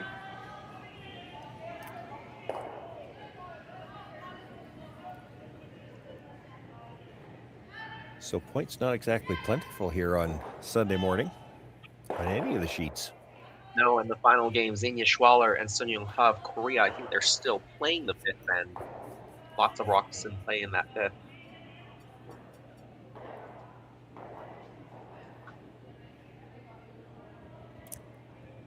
I'm wondering, does she have to come in now? I'm wondering if this is one shot too early.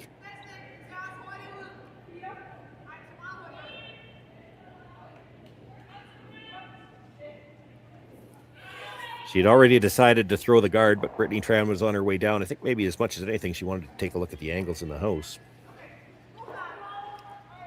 Yeah, I mean, I think you probably have to throw one more guard, but you don't expect Tirinzoni to miss appeal, so you'll be in this situation. But again, you're trying to reduce the number of chances the opposition can have at blasting anything you throw into the house. So, well, and to me, I think what influences the decision here, it's not that you expect her to miss a guard or don't expect her to miss the appeal on the guard. It's, I don't expect her to ignore it just yet. But it'd be scary to throw one more guard after this, because she might just decide, okay, well, we're just going to score 3 on you.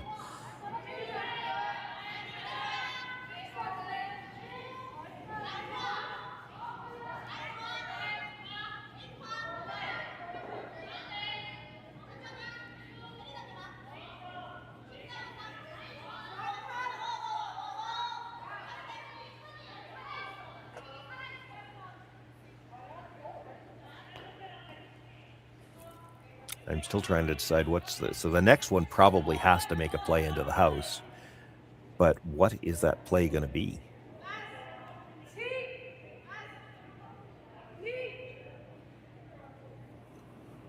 Do you try to come down to the... just a sliver on the high side of the yellow, tap the reds back, leave a wall, and try to leave the 2 yellows angled to go into the wall? Tough shot. That's what I was thinking. sandwich still being made. It's the easiest way I see to not leave a double, for sure. Yeah, that's what they're motioning right now. Exactly what you were talking about. You're still not likely to be shot rock, but you have to create a jam possibility here, I think.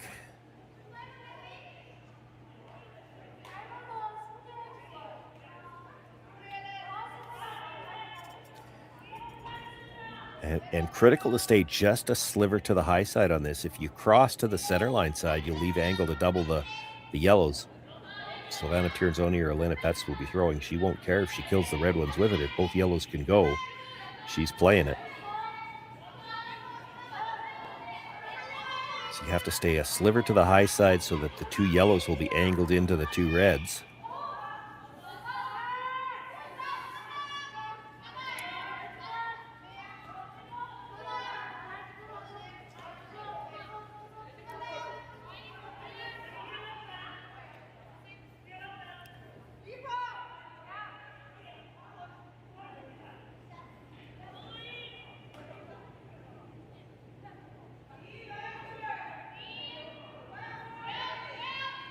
Pressure's just cleaning as they wait for a weight call. That call comes a little early.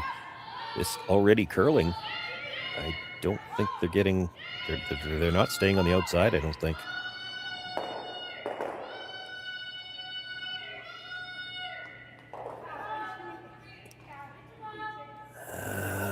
Well, she's definitely not jamming it into both of them.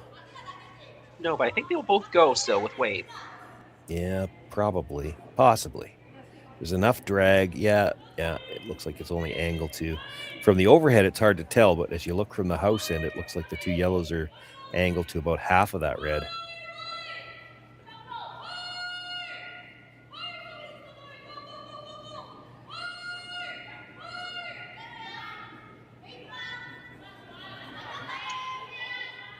She's also talking, like, the yellows aren't very usable for MacMillan either. She's talking about playing the draw here.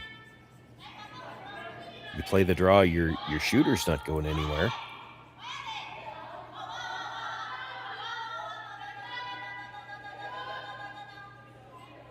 I'll be surprised in the end if they don't go to the double, but they are talking about the options. Yeah, I agree with you. I think they'll end up going to double. I think if you play the draw, you just can't be kind of frozen on the inside of that red stone that's biting the back of the butt. Then you could maybe black and get all three red ones to go, and you might be able to leave your shooter and sit 3. Yeah, I think if you're playing the draw, you have to move the red one back 3 inches. You don't worry about being shot. You worry about making sure they can't get your shooter out. You don't worry about sitting 2. Sorry. I don't think you want to hit it on the outside. If you're hitting this, you're hitting it from the center line side. Maybe they think they're too far apart to drag. That's a little tough to tell too. Again, from the overhead, they look fairly close together, but it's got to be, yeah, maybe it's 3-4 inches. They're not going to drag as much when they're that far apart. I don't think it ever slices back towards that stone at the back and forefoot, though. They're still too close together for that. Yeah, I tend to agree with you, and as we predicted, we thought they would settle on playing this yellow double attempt, no matter how long they discussed it. Well, you almost didn't have to look at the screen. You could turn away and say, okay, who's throwing next? What's Alina throwing next? Has she got some kind of double? Yep. Well, that's what she's going to play. She's so good at these. One of the best in the women's game.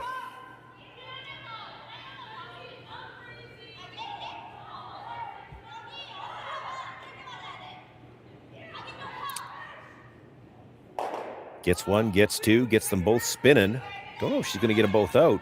Only gets the one out of the rings, but certainly has left herself a lot more room to make sure she can score.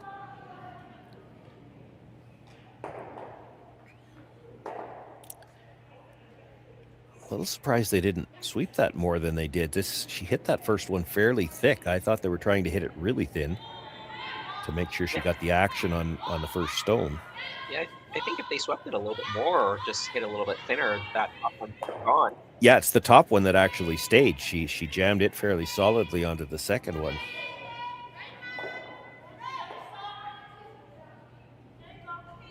Well, MacMillan might get her forced here, but they needed that.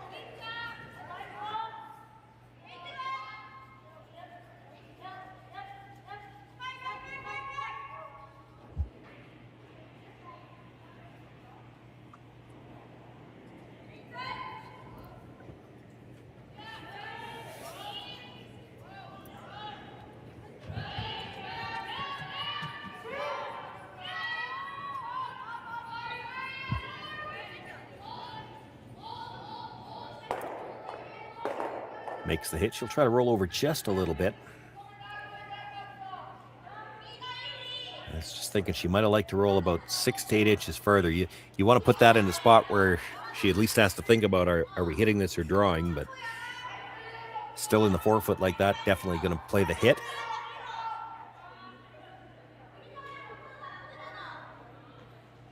Absolutely, and Tirinzoni, they did get forced, but I don't think they're too upset about that situation. No, forced back in the 7th and have Hammer coming home in the 8th. You got a 2-point lead in a game where there's only been 4 points scored through 6 ends. That's a pretty good spot to be in. This still has to be made. This is still on the center line. It's got a curl. He's going to make contact, but how far is the shooter going to roll? Long ways. And we are tied. That's a steal they didn't expect to get, but that is why you try to roll that one off the center line. Try to maybe put it in a trickier spot. She didn't get off the center far enough, and it didn't take the finish. We're tied up after 6 ends of play. It'll be Tirinzoni with last rock still in the 7th. Welcome to the RockShop.net, the official store for the Grand Slam of curling. Whether you're looking for the best hats, stylish clothing, fun toys, or unique accessories, the Rock Shop has it all. Shop online anytime at therockshop.net for exclusive Grand Slam of curling gear, or come see us in person at your next event. Therockshop.net, where fans find their favorite curling gear.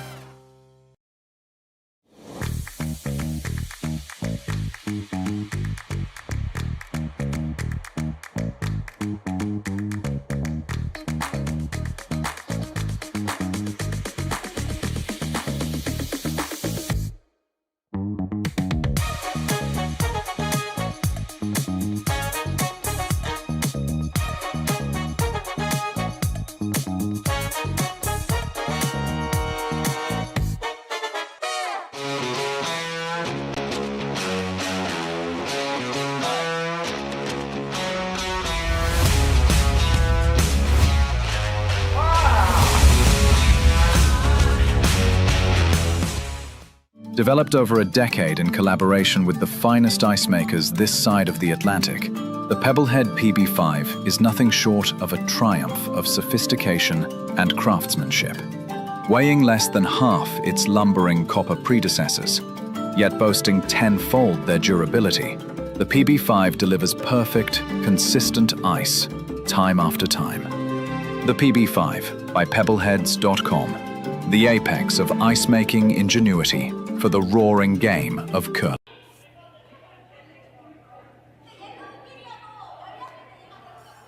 Well, a steal that came out of nowhere gives MacMillan new life here. They're all tied up once again after 6 ends of play. It's 2 apiece.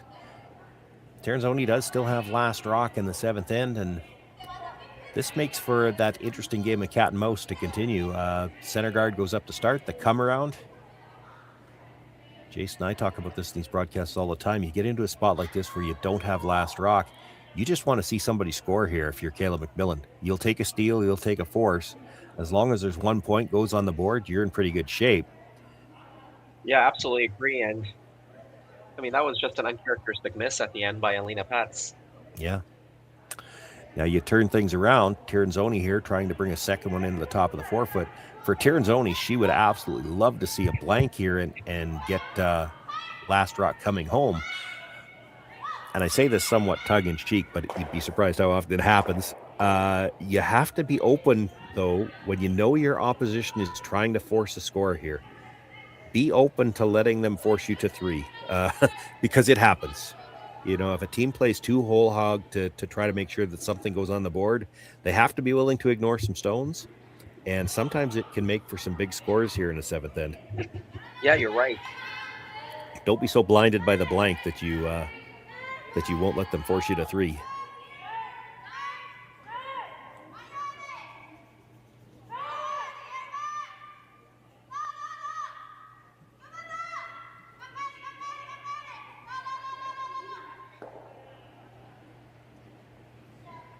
The setup so far in the 7th end is right out of the strategy handbook. You've seen the 2 center guards, 1 long, 1 tight, splitting center.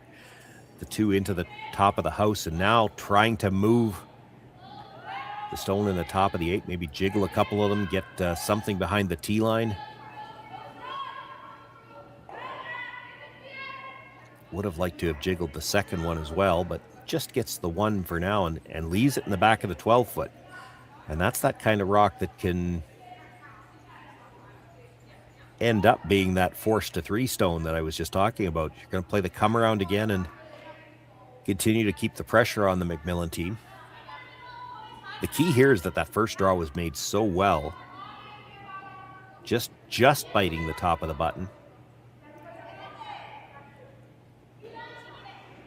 Yeah, absolutely. This is a good chance here for Team Tirinzoni to really put the pressure on.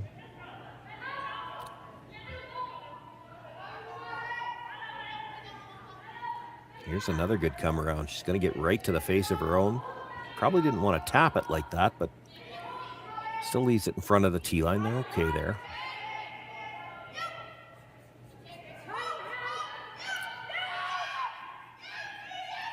MacMillan still has some work to do to even try to open up any kind of room to score. Right now, she doesn't even have room to get a force. You get the freeze on the red, freeze tap on the red. She's still got the whole 4-foot. Yeah, with those double center guards, they were committed to try to get a force or a steal here, and now I'm pretty sure you're going to get a score. It doesn't look like you're going to get a blank out of this.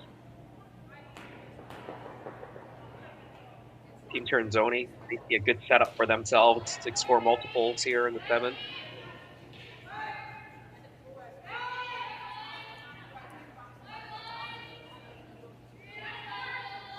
Well, that setup might be just about to get better because I don't see this getting by. Not that second guard. That probably takes away any kind of in-turn draw path that MacMillan might have had to try to get towards shot rock.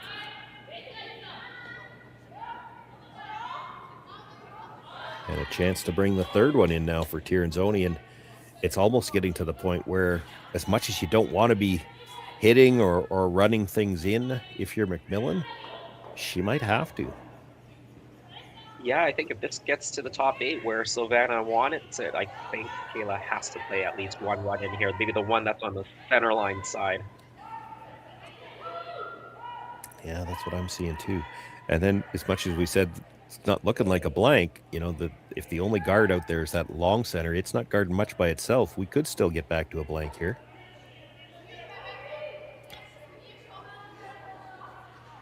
She may not have crossed that quite enough.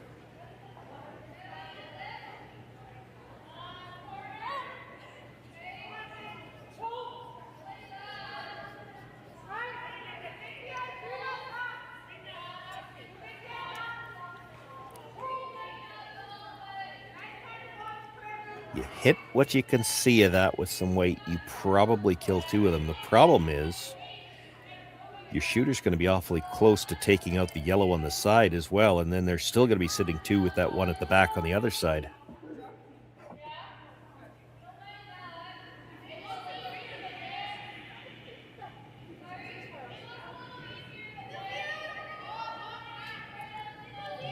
Come down and wiggle them through the open side, or you play the run on the other side, which is still the shot. That's the one you and I were looking at, and I think it's still your best option. You sure don't want to ever hit this thin, miss the reds, or even go over the top on the reds, lose the yellow altogether, lose the shooter. You just start to run out of guards, and that's advantage Tirinzoni. Yeah, exactly right, Sean. Yeah, this was the one I was talking about earlier.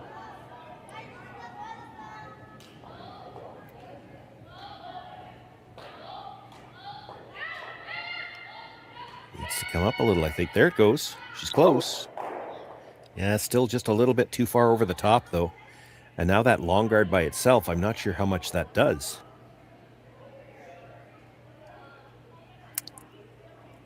I have to think it would be tempting here to hit the yellow and sit 4. Yeah.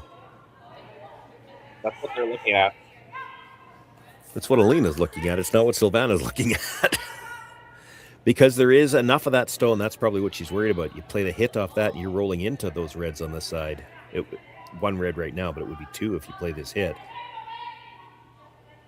You can see enough of the inside of that yellow to play as Silvana or as Alina was just talking about, play the long roll. If you stay just in behind the corner guard, so you stack, if you look at the overhead, you play the hit and roll just on top of your other red, you're going to leave a double wide target if she wants to play the double off that one in the middle of the 8-foot.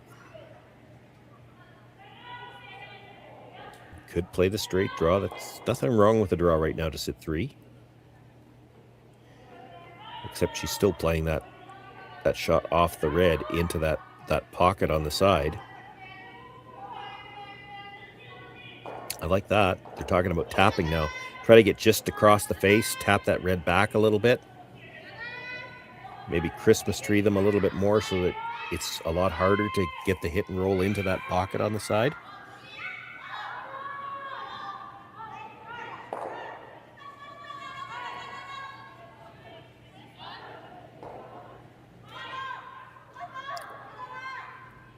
They're not talking about rolling to that corner pocket themselves. What they're worried about leaving that as an option for Kayla MacMillan. Now, if she rolls right into the side of the yellow, you're still sitting shot rock, but if she rolls in front of that red, stays for a second, you have a hard time ever getting it out. I do like the straight tap the best. Yeah, it's the best result because then it doesn't, now that hit and roll into the corner is so thin. And we talked about Silvana throwing a little bit less rotation. She'll get a little bit more curl around this guard and probably be able to tap it right on the nose.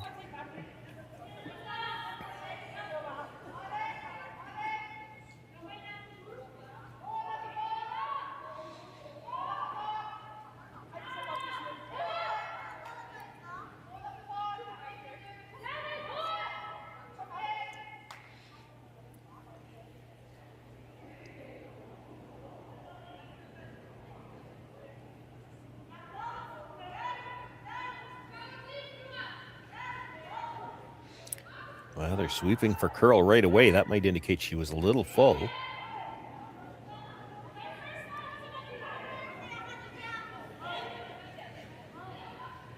Looks like she might also be a little on the strong side if she's going to be on the outside.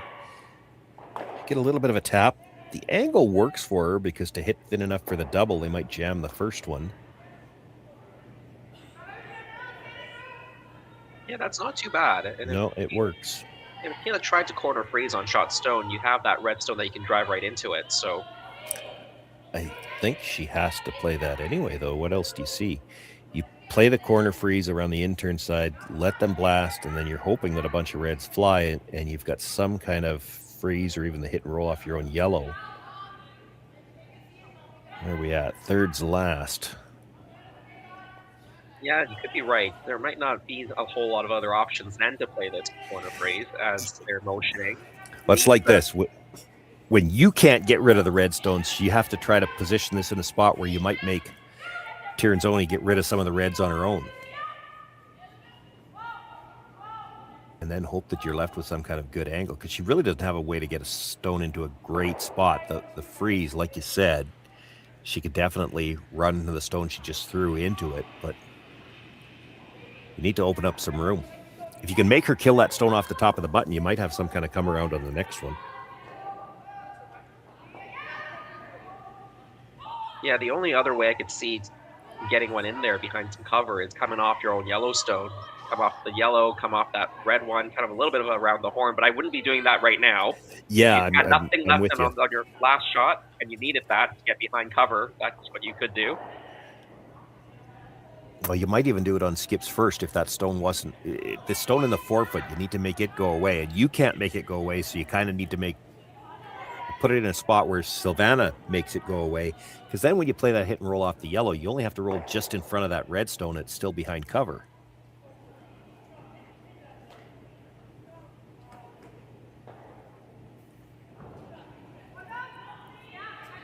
Kind of trying to put this in a position where you can force Tirinzoni to maybe get rid of a couple of reds for you and then open up some more space for yourself. This has really got to go for weight, though. She might have pulled the string here.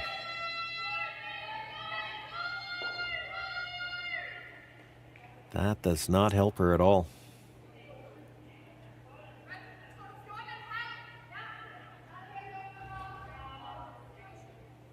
I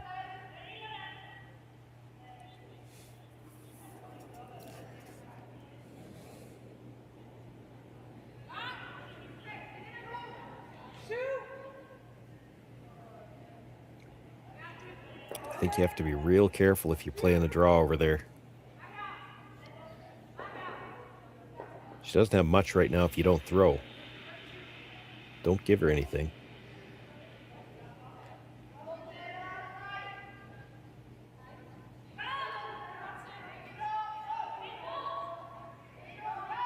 Anything she could throw to draw around on that side right now, you're going to have either the slash on the red or possibly even the tap-tap if she's in the back 4 foot.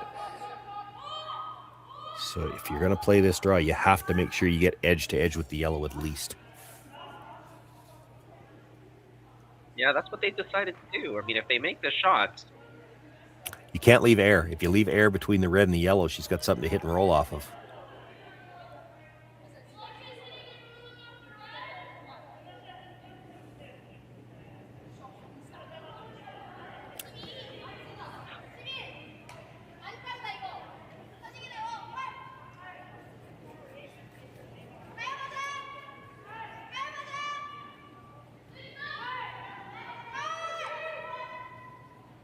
Looks like a lot of ice when she's playing this come around too. Now, again, Silvana's will curl a little bit more than MacMillan's will.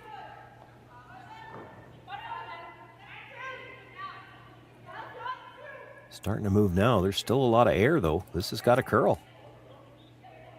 They need this to stop because it's not going to get the line they needed.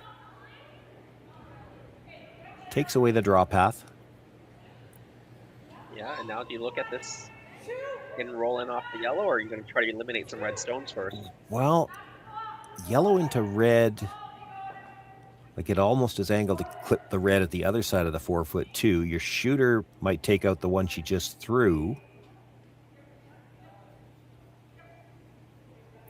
Like if you could see enough of that yellow to dead stuff it into the red, you could actually maybe make a double on the reds and sit second. Yeah, I think just you can hit enough of that yellow. Okay. It is important to stick around for a second shot, I think. If you're only third shot after this, I don't think it's helping you a whole ton. Because you won't be able to raise that yellow stone after. No. You have to hit everything you can see. If you're a little thin, you go across the top of the second one. The second one probably goes between the two reds. You'd still cut them down to 2 for now anyway, I guess.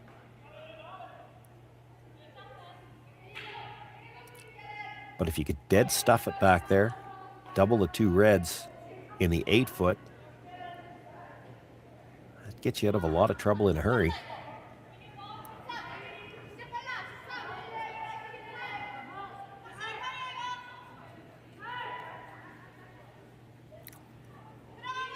It looks better from the overhead than it does looking straight on at it. Straight on at it, it looks like she can only see about a third, and you're in danger of coming over the top with that. You'd love to hit half on this.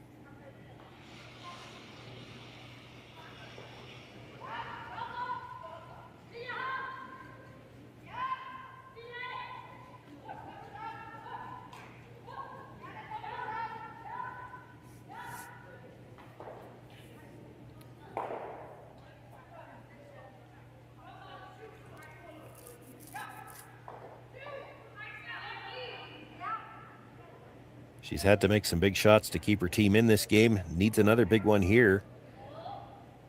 Had quite the pop on the release. This is going to come off the red first, I think. Yeah, if she makes it off the red, you're never making it. No.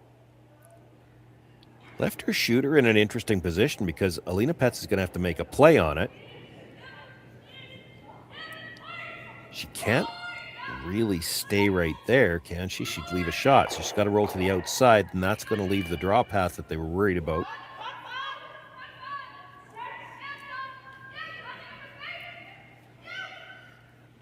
They're going to take a minute to talk about this. Do you see anything else? Like, I guess if you roll right beside it, she can't really just freeze into it because that still leaves a draw for 3. If she plays the double, which wouldn't be easy. I kind of like rolling into the just beside. Yeah. I think that maybe takes as much away as possible, and you still maybe have a chance for 3. Yeah, she can't really just freeze to it. She freezes to it. She's giving you the draw for 3. And that's probably game. Yeah, or you play a double and you're giving a draw for 3 as well. So did they decide to roll away instead here? Yeah, and that's not wrong. I mean, you roll away.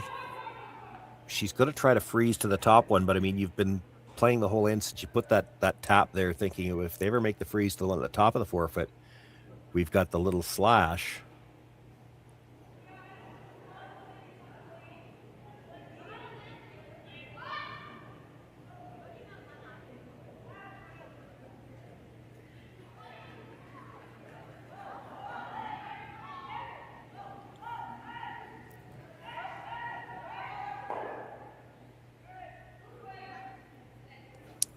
Well, that's pretty good. So you're either freezing that one there, I think, or this might be where you, because I mean, if this goes wrong, the game's over anyway. You could play the hit off the yellow one now and try to get to the back of the forefoot behind those 2 reds where your shot rock. Yeah, that's what we were eyeing earlier. I mean, I like the freeze now, quite honestly. That if they try to play that short little run on the red rock that's on the top 8, maybe the frozen rock will catch on that side red now. Yeah, the one it that might. they just threw. It might. I actually didn't think when they put the broom down they were trying to stay. I thought when they were trying to roll away, roll right out. Yeah, I don't think they've actually left it in a great spot. That's why I kind of like that rolling towards the shot stone. Just cover up the top of the 4. Even if you left the double, I mean, I don't think they're playing the double because they're giving up 3 if they play the double. Well, if you rolled right into the edge of the red stone, the double would have been tough too, because that long guard still would have been protecting the pocket between the 2 of them ever so slightly. Yeah, absolutely.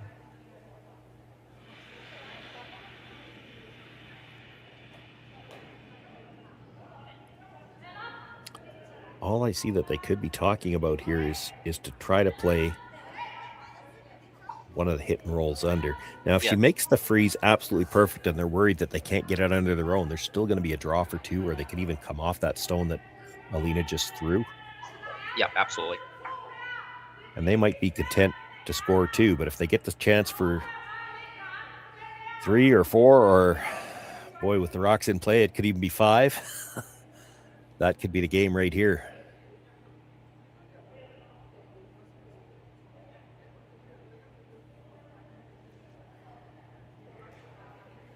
They've discussed a few other options at the hack end. They're going to go down and take a look at what might be there.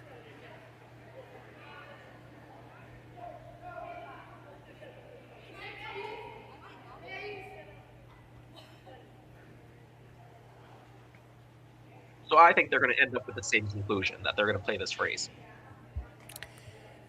Yeah, you've got absolutely no room to bounce. That's the scary thing. Can you hit something, even the red? You'd have to throw it with quiet weight to get behind. If you could get to the back of the button, it's a good result, but it's such a tough shot. Either one, either to come off the yellow or to come off the red that was just thrown. To get to the back of the button with a hit and roll, it's just so very, very tough. So they're going to stick with the freeze. This is not easy either. I mean, it's very precise. She's got to weld it right on the corner. If you leave any separation, that angled slash, then it clears the stone on the top of the forefoot. If it clears the stone in the forefoot, you don't have to worry about it going sideways into that one that was just thrown. You've got to weld this. Yes, you can bounce here.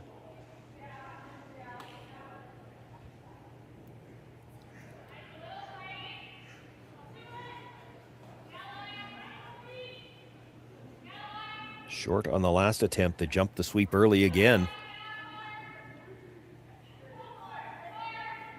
It's not heavy. She's got to get by the stone at the top of the 8-foot as well.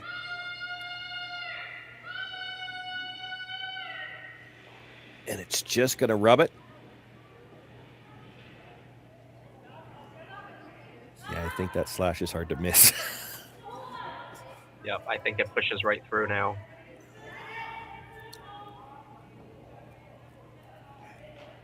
Well, I don't even think you can see enough of the red to hit it too thick. She could almost go after it directly, to be Directly honest. as well, yeah. Take it off of her own. Yeah, it looks like it should slide under as well. They can pretty much get to nose directly. I'll still be shocked if they don't play the slash, and partly because since they put that rock there, they've had it in the back of the, I mean, they've been prepared to play that slash for the last 3 shots. They set it up, they knew it was there. It looks like they're still worried about going into the side of that red, but I just, that would be one thing if you were hitting it on the nose. You're not. You're hitting it from the side. I don't think it's even, I'd be shocked if it even redirects.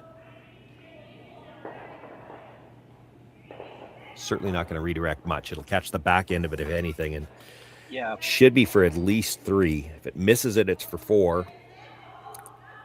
Yeah, I'm using a piece of paper going on, trying to draw the tangents, and I'm not seeing it between that red stone on the side. I feel like it goes cleanly, actually, but even if you play the direct hit.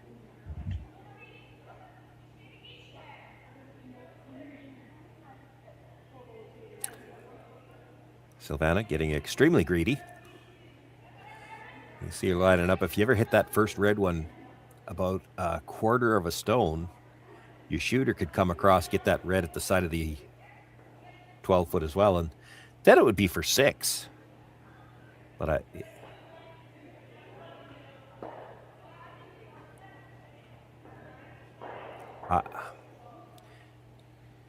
they're awfully worried about that stone on the side, and I don't think it's going over there. You do have to, in some cases, you have to defer to the players on the ice because they can see the true angles. The overhead does distort it a little bit.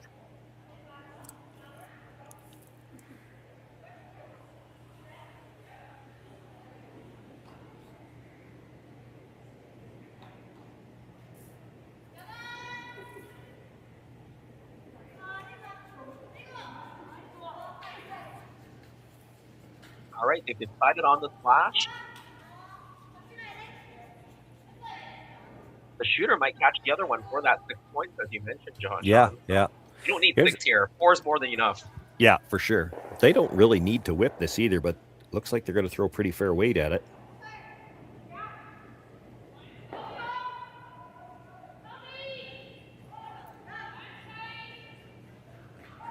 They're actually sweeping for curl. She doesn't need to hit this real thick. It did catch the back end of it, but it's going to spin back, and the shooter caught the other one, so still for 4.